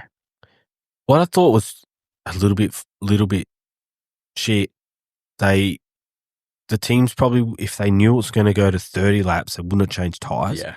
But everyone changed tyres thinking it's 35. Yeah. And like, you look at it, like the leaders don't have 5 more laps in. No, like, none of their tyres. Like, when Jock came back in, I was speaking with Cody Lawrence, is obviously crew chief at JPM, and we're looking at tyres, and I was like, do you reckon that they had 5 more in them? And he's like, I don't know. But like, if it was only 30, I bet you half those teams don't change tyres. Yeah, like I thought it was a smart idea to change tyres because obviously you go, if you haven't been lapped, you go to where the last car in the lead lap was, and that's like mid-pack. So I thought like the Newton and stuff that did change tyres, I thought they were going to charge through, but if anything, they almost dropped back too. Yeah, they didn't really go. But that's, that happened the week before the speed car feature. They cut that short because they were in time jeopardy, whereas you'd rather them say, look, we got 10 laps. Start it at that. We all know what we're up for. Whether it changes a lot for us guys back there, I was dirty because we were coming from the back. But even for the sprint car guys, a lot got riding on that and pretty big decisions to make there. Yeah, I know they would push for time because they obviously had the state title that we'll talk about, and then obviously your race as well. But I just think make that decision prior because and I know it'll be real tough as the stewards and all that, but the time they'll push for time prior to that even starting. Yeah. So if you're gonna do it, what's 5 laps? Yeah. And then people are making decisions like even the teams that change it, like they're like, okay, we got whatever it was, like 9 laps. Yeah. There's no way. But if they said we only got 4, we can make this last. Because you just tell them, mate, you got fuck all left. Yep. You got 4 laps, 5 laps to get through. Just cruise it. Those last 5 laps with new tyres would be where they make their positions. Yeah, like that's and then If they also kept their tyres on, they put whole new right rear on, and then they destroy that tyre too. Yeah. It's like double it now. Money comes. Money comes. Another $1,200 for nothing. Like but like so like Taylor Milling, I know he did tyres. Like he ended up in 19th, and who I'm not sure where he was prior, but like. You told Tyler, you got no tyres left. Yeah. He can manage it for 5 laps. Yeah. You tell him to manage it for 10. Yeah. Different story. Like it's a whole heat race, So I know that did. So if you're looking at these results and thinking it's a bit how you going, like just make sure you realise that. But it was rubber down right at the end. You can look like it's a 30 lap feature race. Like Jock's best lap 28, Kerry's 28, Dane's on lap 30, 29 for Fadden. Like everybody in the top 18 did their best lap, the top 14 did their best lap in the last 2 laps. Yeah, right. Rubber down, around it, like. Yeah, there's like 5 laps to go after that open red, and it's literally just basically just go as hard as it could. Yeah, so, and then, back to Chris Coyle, nearly in the top 10. Like I said, I think there's a few changes coming to that team, and that might change their fortunes a little bit. I know Chris has been doing a heap of work on the car, and he hasn't been able to concentrate on just drive, and he's had some heaps of other stuff going on. So, that'll be rectified for the next 4 rounds. Yeah, Lockie McHugh, I'm not sure. Was he? So you reckon he was those tyres as well? Yeah, but I'm pretty sure he was back to start with anyway. Like, I don't think he was super far up there, but I'm pretty sure him, Harding, and a few others we noticed. That's what we sort of thought. Yeah, they're going to come here. Those guys can. But, I know he was further back, but I'm pretty certain he did change tyres as well. Yeah. So, Lockie McHugh 12, Dan Harding 13, Luke Olful 14. So, I think those 3 all changed tyres but stayed together. Yep. Jason Pride in 15, Ryan Newton 16. He's one that changed too. Yep. Mick Salah 17. Cameron McKenzie, again, like 18th. Doesn't sound that great, but like, I know it's a budget team, and, even in terms of like crew, like he's got, he's right up there. So, it's a good result. Taylor Milling 19th, the fast worm, the bulge in 20. AP did 30 laps, 21st. Yeah. Yeah, maybe he has some incidents or whatever. Yeah, but AP, he'd be pretty filthy with that, I reckon. Yeah. They got, like, obviously that, David on, and they got high expectations there, and it's another team that they don't like anything, and they definitely try as hard. They're another team that they'll be trying harder than anyone else down there. Yeah. It just doesn't show on the results, but. Yeah, almost like the Jock Goodger type teams, like, they're putting in least because everything's gone right. Exactly. It's not like you're like, boys, we just won 2 races in a row. We're in at 6 a.m. Yeah, exactly. Like, it'd be like, nah, we're sweet. Like, we'll just keep doing what we're doing. And then everyone else is going, fuck, we're nowhere near it. Yeah. Let's double down and get stuck into it. But I think that was awesome, mate. I was one fella I spoke about him probably was the Bulge, mate. Miles Bolger, just in terms of where he's at with his racing career, the Charlie Hay 13, mate, just to write that thing off, put it back in. Like he wrote that car off in that other meeting. It's like come back, same corner. You know, like all those things would have been playing in his mind. He locks it straight into the show. And for him, he isn't under no illusions. Like, I think he's going to be better than where he is, but he ticked it off, put it into the A main without coming through the LCQ, so that's a win. Yeah. Finished the A main. That's a lot of laps again. Yeah. Someone like that in their career, it's like what we are, it's just laps. Yeah. So rather than missing an LCQ and having to watch the guys do 30, 35, he was out there learning, probably the first time someone like that's been on the track like that too. Yeah, and a hectic rubber down, like you also learn that. Like, it's, I don't know, I'd be keen to get your guys' opinion. Like, when I spoke with Callum Williamson, he's like, the thing he wants to work on the most is smelling the rubber. Yeah. Like, do you notice that, Bailey? That was on the weekend was the first time I've ever ran the rubber. Yeah. I knew the rubber was there because of watching the sprint car race and the late model race, which I knew it was there. But yeah, it's definitely a weird feeling. Could you smell it? Oh yeah, 100%. Yeah, like especially when it's that bad, like everyone's on it. Like it's probably hard to smell when it's two cars running it, but yeah, you can definitely smell it when you're on it. The weird thing that's the thing he wants to improve on. Hey, like it got me from left field. Yeah. But if you lost races because of it, then that's obviously something that you're going to want to improve on. And when Brody is screaming at you, you're like, "Fuck, I better do something now." Yeah, well, all right, mate. Let's the late model. These, mate, the Mayolo boys are Oldfield boys. Yeah. They had five cars out there. Obviously, Bo being a kid, but like 5 cars. Like Evan Wakefield. I was speaking to him. And I was like, "What are you up to tonight?" I was like, "Oh, I'm helping out the Oldfield boys. They've got 5 cars out." I was like, 5 cars? Good cars too. Yeah. Quality shit. Yeah. So Jamie, surprise. It's his third one. Third late model. Late model, yeah. How many overall? Go down to the Basketball at 2:00 on a Sunday and he'll tell you all about it. Don't worry about that. Down the where? Basketball Tavern. It's his local. The Barstool. Basketball Tavern down in Herne Hill. Where's Herne Hill? Ellenbrook. Oh, okay. Yeah. Well, he's down there putting a few sherbets down. He like basically almost runs Ellenbrook Speedway too. Yeah, okay. Yeah, right. Yeah, so Jamie, mate, you got his brothers, like, they did 35. Yeah. So they cut the sprint cars down, but then ran late models and limiteds. Like, it's like the week before they cut the speed cars, but then ran limiteds went for like 30 minutes. It felt like. Yeah, we did 15 laps. Yeah, on Belgo that night. That's just how it turns out, I guess. Yeah. That's the Jamie Oldfield and Warren Oldfield, 1 and 2 in the late model title. Like, I watched a few races early, and it seemed to be a little tricky track. Like, Veronica McCann, did you watch that heat race? Yeah, she won it. Like, I was impressed. You know when you lead in a heat and there's just stoppage after stoppage, and then Joe Chalmers was behind her for a lot of it. Like, they get so many looks at what you're doing. Yeah. And Joe's Oswan. Yeah. She never missed. Yeah. Mate, she never missed. Joe went to make a move on her, but I think the track was just that slick. He threw a slider and just backed up onto the wall and destroyed it. Nearly ended up in Kwinana Town. Those and things Brent too. Yeah. They tear to pieces when they crashed. Everything breaks. Shredded.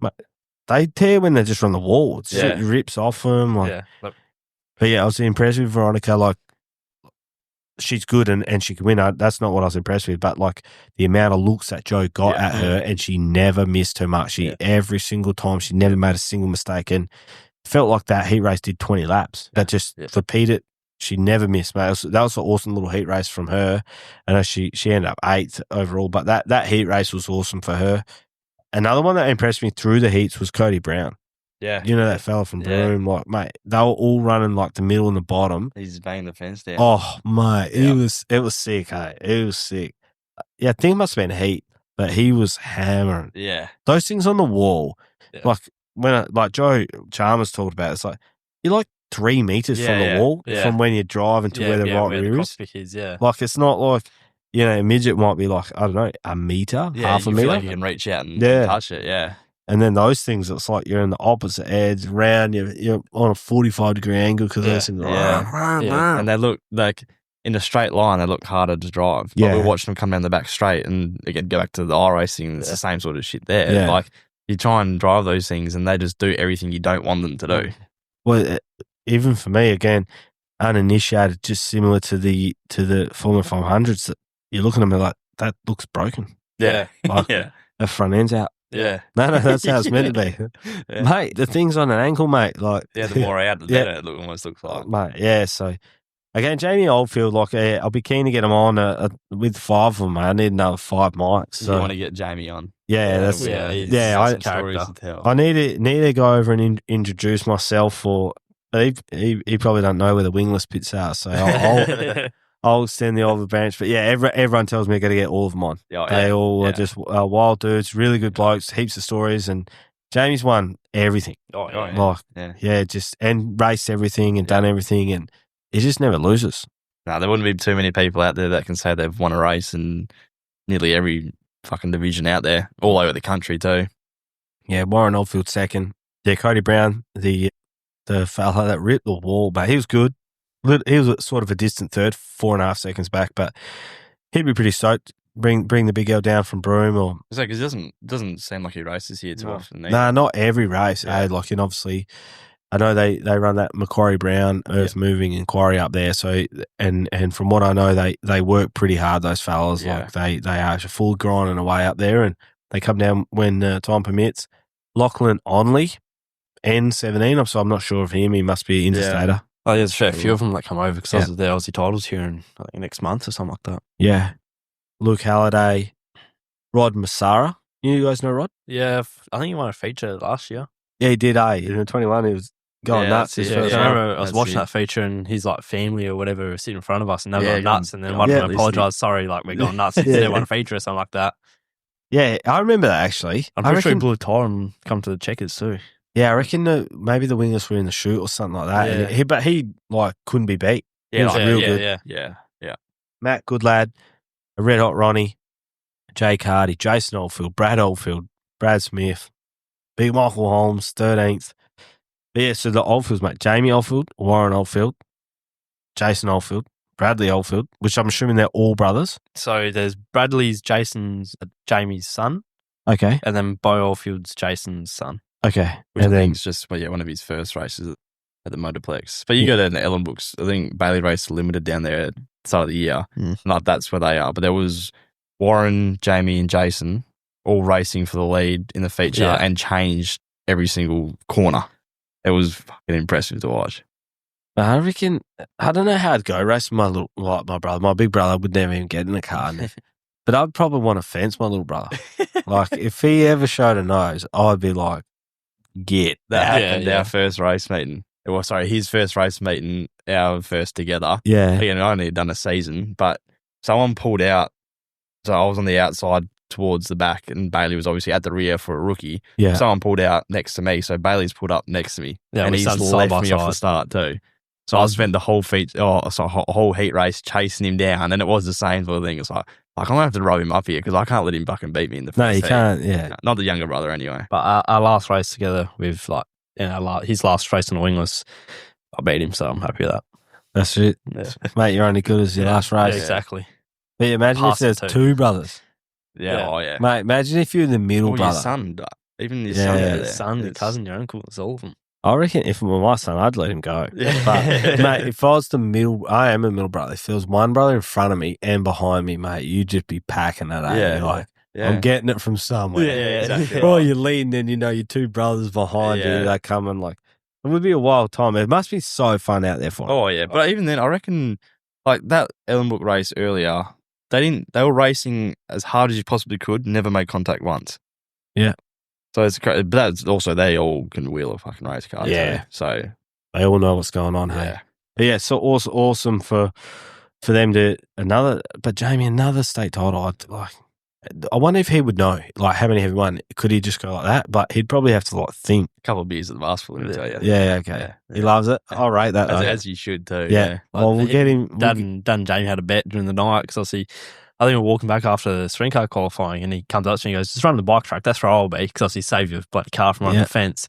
And Dad goes, no, you fucking won't. You'll be banging the wall down. And then he's like, the wings or whatever they got in the back. I can't remember what it's actually called. He goes, I'm keeping that on tonight. So they had a bet of Dad goes, $50 that you break it off. He goes, no, I'm not that stupid.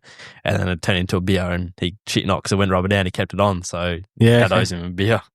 What is it? Joe Chalmers was saying, bang, rip the deck off it or something? Yeah, the deck. Yeah, that's what it is. Yeah, rip the deck off it. Which has that wing thing. Yeah. Back, I'm pretty sure. Yeah, because there was a couple of fellas like rubbing that wall. Like it was sick. That Cody Brown never touched the ball, but he was on the ball as hard as that was anyone. impressive to watch. Yeah. Oh, and then Bailey's taken off just as we're gonna get stuck into the limiters, mate. The really competitive race, mate, and you would see it. John McKenzie, he's been good for a fair bit now, and he's had some bad luck. Is that his first win in a limited? No, he had one. He was 2 in a row. Last weekend as well. Yep. But that's saying like he's another like. So that's obviously Cam McKenzie's younger brother. Yep. And both those guys can wheel. It's obviously just opportunity, but they're both, I think proven, and obviously Jai races for a car owner there, and it's a good equipment as well. But like anything, it's, I think, one of his first full seasons. So it just sort of shows that consistently racing is what you can't do these sort of things unless you're Cody Brown, who can come rail the fence in a late model, but you can't really often do these things half-assed. You have to fully commit, and I think him and Bailey are neck and neck in the track championship now, and I think maybe 1 or 2 more races. I think maybe 1 more at the Motorplex will be exciting to watch between them, but just another team that it's a small team, but they got their shit figured out, and he can drive. It's just a good combination. Mate, yeah, I know he runs the FK Shocks because Chad in the office next door here, Chad works pretty hard on the suspension and stuff like that. So, and I know Jai takes it quite seriously. Yeah. Like he's always trying to figure out how he could get better with his suspension and the other little bits and pieces they can do to help do that. Not to take any away from him, like Michael Keane was coming. Yeah. And we probably I'll actually go back. Michael Keane was really, really good in that Krikke Boys. Yeah. Until he obviously... Yeah, the end result doesn't show. He was, I'm going to say, probably running for a top 5 against. Oh, yeah, he was running 4th, I reckon. And he was going good. And to be honest, I sort of thought, because he started up front, and I thought he'd just like drift back to that sort of 8 to 12 sort of mark. He didn't. He was moving forward. He looked racy, but he looks racy a hell of a lot in that 410. Yeah. Keen. Like you look, even those LCQs, like he's fast as shit in there. Yeah. And you're like, how's he back here? Yeah. Every time we watch him in LCQ, it doesn't belong by the speed that he's actually him got. And Brad Mayolo, the two fellas that I always feel like you're way too. What are you doing? You're way too fast. And like just watching them, they drive so good. Yeah. But they just seem to be back in the pack, and maybe that's bad luck. I'm not sure exactly what it is, but yeah, message Michael. He's had a big lick in that thing. Like, and he's got some stuff that he's okay. There's obviously little bits and pieces that aren't great with him, but that was a big lick, and hopefully he gets all that sort of stuff squared away. It's nothing massively broken or anything like that. Yeah, but fair effort for him to get back into it sounds like it was a fair bell ringer, mate, and disappointing for that team. That was a nugget that Kawara Motorsport team would have loved to have had, and they didn't get it, but. Yeah, he saddled back up and come out in this limited race and smoked you too. Yeah. Mate, he probably should have won it. Like he's more than half a second faster than anyone else. Yeah. And where did he start out of? He started in front of me, so he started second. He dropped back off the start. Yeah, okay. Like he started. I started 4th. He started 2nd. Yeah, that's right. You got the jump. Hey, you and Jai went like you followed him around. And then even Michael, when we watched that race, like you can see that thing is smoking that tyre. Yeah. Like he's into that thing, eh? Like he was chasing. The Krikke Boys means a lot to him. Like he won it last year and he's 95 too, runs a 95. And he's won a few of them, eh? I think in a row. I think he's probably won a couple in a row.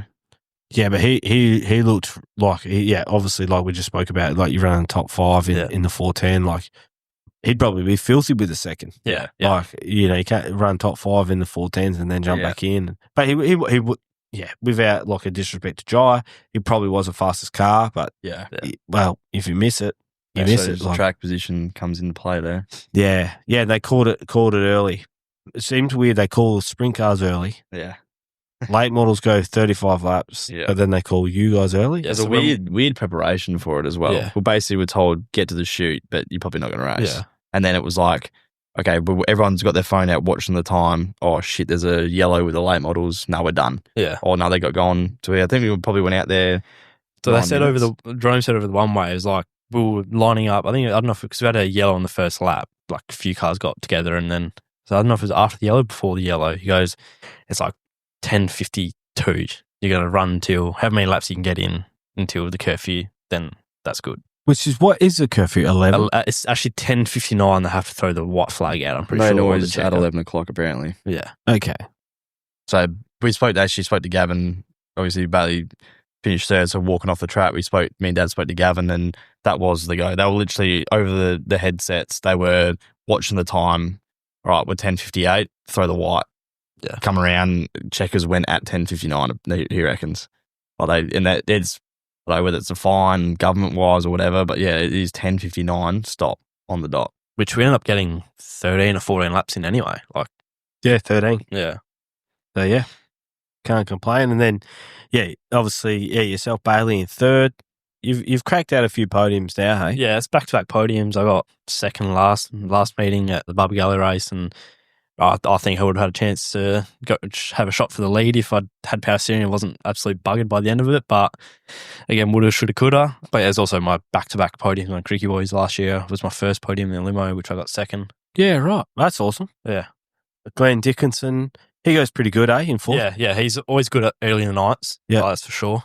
And then Chad Pittard, he's been a fair bit racier than fifth, I would have thought. So he's won, he won like 5 in a row races, like limo races. That's the benchmark there. Yeah, that's a 410 spec. Like they could go 410 race. I'm pretty sure that Matt Jewell was riding out of their shop and their transport and everything when he was over here.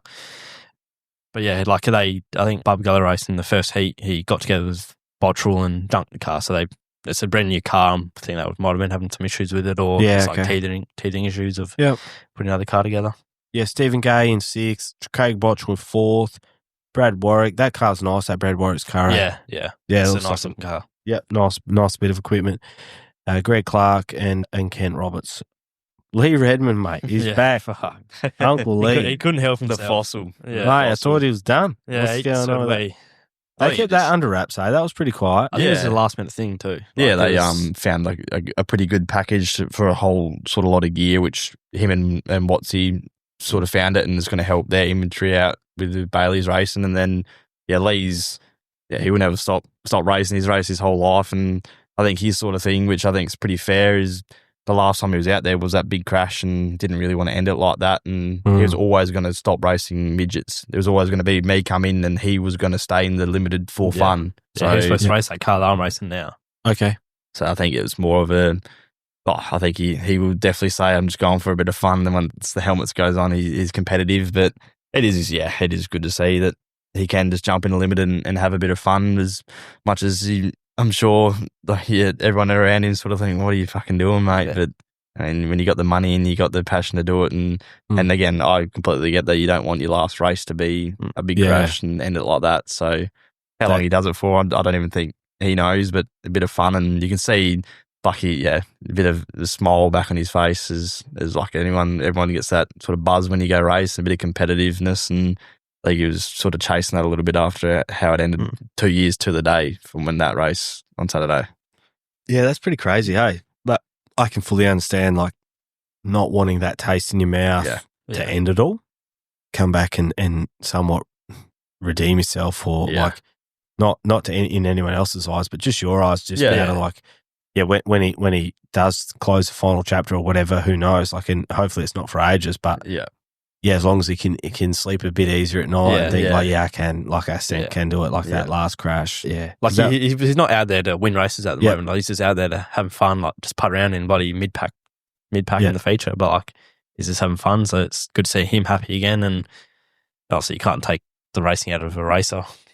Mate, we sort of skipped a few of our segments, so we're going to have to quickly get into this. So the J-Rack Raise Your Glass. So start with you, Bailey. So someone who just batted out the crease a bit, did it a bit better than what you thought they would be. Your J-Rack Raise Your Glass for this week. Who are you going to go with? I think it has to be Rain Leeson from that Friday night. Like we know him pretty well through lots of racing and stuff, and he says he started watching Wing and stuff, so watching us race, and like he has had nothing but issues the last 2 years, and he only finished his first feature race in his sprint car on the Bubba Gully Fast Friday night, and then it comes out Friday just gone for the Krikke Boys and finished second, and he actually looked good too. Like, he started second. He dropped back to, I think, fourth or fifth at some point and got back up to second. And the emotion he shows is for a reason. Yeah, I can understand.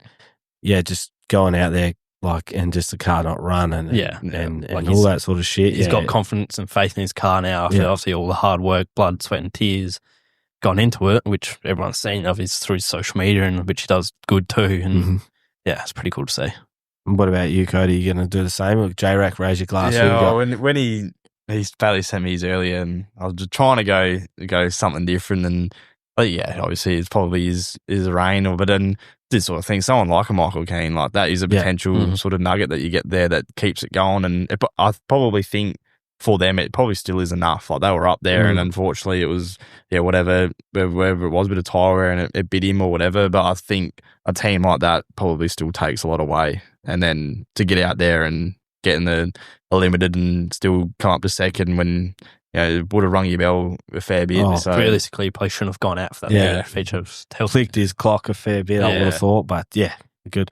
Yeah, I sort of, when I did it, sort of my podium, I reckon it's just going to be sort of Rain, then for me, Ryan Lancaster, and then Michael Keane. I think they're the sort of fellas that did a bit. So, this week's Raise Your Glass, it goes to Ray and Lisa Motorsport. He's just released his video tonight. So, if you want to jump on YouTube, have a look. I know the boys here, Chad and Chris at TPE, watch his stuff pretty regularly, and they have little lunches and dinners, and they love his stuff. So, hopefully Rain can continue that up and get back out on the track. The upfield design pump up. So, we'll go with you, Cody, this time. Someone who's just had dog luck, shit luck. They just needs a bit of a pump up. This probably could be Michael Keane too. So I actually think this is probably who I was probably thinking as well. And but even like I don't know, there's probably a handful of guys every week can get it, like your Taylor Millings or Andrew Priolos and these sort of guys. There's probably too many to have sort of just one. There's so many guys that honestly half the 410 field, because it is such a ruthless division, that everyone deserves a bit of a pump up after. They can be, like Dan Harding leading a feature race, like, cuts a tyre down. Like, what more do you have to do to try and? He's probably would go to Dan Harding, and that whole team. Like, they've had a bit of bad luck and they've tore some shit up this year, and finally in position to sort of make it all worth it for 40 grand or whatever it was to win, and a right rear tyre goes down. Like, what do you do? Mate, we could have given Harding the pump up every week since he started every week, since night episode. One. Yeah. When he was leading, he caught that fence. Yeah. Who you got, Bailey? I've got Luke Oldfield. I feel like this stint around, coming over here in that P Motorsport car, he just hasn't had the luck and the results he probably wants and deserves. And after that, I think it was that Wednesday night where he got together with J-Mac, or the Friday night, whatever night it was. Yeah. Off the start of the heat. Start got together with J-Mac and got sent to the rear, and then that feature ends up tipping it over anyways. I think I've got him down because I think he deserves and has had better results here in the past. Mate, my one, Dylan Menz. Yes. Did a car classic, did a car at the title, did a car at Barbagallo. Yeah. Finished Wednesday night, did a car here. So I think it's like, yeah. Last year in the Jolly Good car, he ended up flipping that bumper and fracturing his back or breaking his back. I think he just needs a total pump up around. Yeah. He needs a full pump up, mate. And even he said it's just like his mentality is just like, I'm not sure if I'm there. Like, but it was probably hard on himself because it's like, how could someone do that and be in the right mentality? It's like, well, 6 other blokes did it. Exactly right. I think it was just a track, and he's just had some bad luck. What about not to laugh when the prick's on fire, but you remember? It's like it's all done. Oh mate, Fireman Sam, it's just unloaded on his back. Mate, and then he's already rolled out of it. Burning later. I'm like, it's not burning. He's just got this half an extinguisher up his nose. Like, Fireman Sam was just hosing him down. You can laugh about it because he's alright. If he was burnt, you'd be like, good. What's this cloud? Fuck. Better safe than sorry, I guess. But and then the TPE standout performer, I always think, again, footy stuff, the Gary Ablett, almost like a J-Mac or a Jock, is sort of the guys that win this, like they just do too good. You sort of expect them to do it. So Bailey, who's you over maybe even the last, like the Barbagallos and that, you standout performer? I've got the obvious one, Jock. Obviously he's one of the Barbagallo and Krikke boys, but also thinking about his stint earlier, we touched on earlier, was his stint that he had started the season here. High limit. Yeah, high limits. He was literally nowhere, like battling in B main with like that Michael Keane that shouldn't have been in B main too. Like I think he's turn it around. Even I'm pretty sure I seen an interview of him, like he just didn't know why. Like they'd changed stuff. They thought they'd found the reason why they're struggling, but whatever they found on Above Galley Night is turning around, and it's stuck for Krikke Boys too. Well, I've heard a few times that they're running the Hoosier that everyone next year has to run. Yeah, I have heard that too. Then I'm like, getting the jump on it. Yeah, I'm like, if he's fucking winning now, and people are still adjusting to the WAV. Yeah. Like, yeah, mate, it could be lights out. Yeah. But, which is a smart decision. Yeah. Who you got, Cody? Yeah. Again, tried to go, thought about it. Yeah. Kerry Madsen as well. Sort of to go the last few. But yeah, for a standout, you got to go a jock where the money comes, he comes. And I think it's for anyone in Speedway.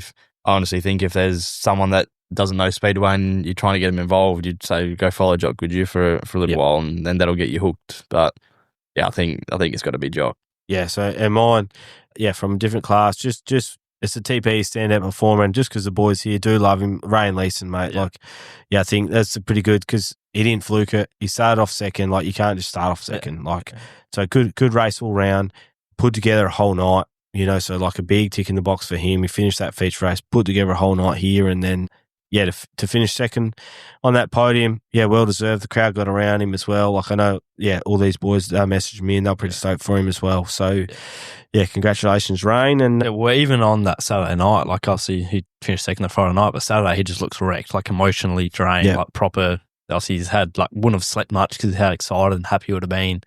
So like he was hanging around us and like I think in the shoot before my feature, and he just looked wrecked. It's good to see, even like yourself as well, people trying to help take the sport to the next level. Like he was say to himself, he's just some guy trying to chase his dream at mid-30s or whatever he is on a complete budget in an LS1 sprint car that I'm sure 90% of people don't even know what is. So I couldn't even really tell you what an LS1 is. But he's doing the social media, doing it as if he's a World of Outlaws guy, if not better than how they are, and he's just a regular dude trying to make a dream come true. And I think probably he will say that a second place there is, to some people might think, oh, fuck, mate, you got second on a fast Friday technically, but you follow along, that's way more than just a second place trophy to him and all that. And I think everybody's happy to see that. Well, when a week prior, his dream was to finish a race. Yeah. The way he carried on after just finishing a race, it was like he had come second, but then, seen him come second. Is that Mike Dine, is it? I think what happens when you keep knocking it, mate? Yeah, mate, when you want to do start doing people's elbow on it, mate, it breaks. Trying to box it. Yeah. Oh, well, mate, let's wrap that up, mate. That, boys, that's 2 hours, 15 minutes. It's late. I got to get up early in the morning. I don't know what you guys are doing, but yeah, that's the Krikke Boys Shootout wrap-up show for the Work Area podcast. Really appreciate you boys coming in just to tidy up the iRacing. Was it 15.410 for you and for Bailey? For a 15.10 and Cody the 15.4. 4-1 and Cody did a anyway, 15. You got me by a little bit. That's all. You both beat me. So, Caden Brown still on top. Jack Williamson second. Chris Clark third. Or was it Chris second? I think Chris is second on that whiteboard. I think Chris Clark's now ninth, I think. All right, thanks everyone for listening. Again, thanks to my sponsors. Do a read now. Yeah, if you need anything that they can help you with, message them or myself and we'll get it sorted. Thanks for listening. This episode has been brought to you by the following businesses. If you're in the market for anything these sponsors can help you with, please use them. Let's get behind the people who support the sport. See you at the track. BKB Plumbing and Gas. For all your plumbing needs in the Pilbara, contact Brody and his dedicated team. From domestic water softeners to large-scale commercial projects, BKB Plumbing and Gas, they've got you covered. RBS Project Solutions. RBS is based in the Pilbara and specialise in structural, mechanical and piping projects. RBS is bolstered by strong field supervision and leadership, ensuring successful execution of projects across the mining and oil and gas sectors. TPE Group. Proud sponsors of many Western Australian race cars, local speedway and sporting clubs, and all-round motorsports enthusiasts. The Knife Merchant, a cut above. Premium quality knives including the world-famous Victorinox for fishing, camping, kitchen, butchering and outdoor lifestyle knives. Find them on Instagram and online at thenifemerchantoz.com. That's thenifemerchantaus.com. Upfield Design. Based in Albany, Western Australia, they specialise in custom helmet painting that brings your unique vision to life. Whether you race speedway, go-karts, motocross, or anything in between, Upfield Design has you covered. Check out their Instagram, Facebook, and their website. All work area listeners get 15% off all apparel. Use the discount code TheWorkArea at checkout to claim. MatLab, where creativity meets functionality. MatLab specialise in crafting custom mats tailored to your unique style and needs. Jump on Instagram to see their work for the likes of Krikke Motorsports, Williamson Motorsports, and many others in the pits. Have a look at their stuff and see what they can do for you. Ironwood Projects. If you are looking for reliable carpentry services in the Karratha and in the Pilbara, look no further. Ironwood Projects is locally owned and operated. Toby and his team specialise in all aspects of commercial and residential buildings. Contact them today. And JRAC. Suppliers and installers, repairers, and OH&S auditing of pallet storage systems. Call or email james@jrac.com.au or 0420 593 749.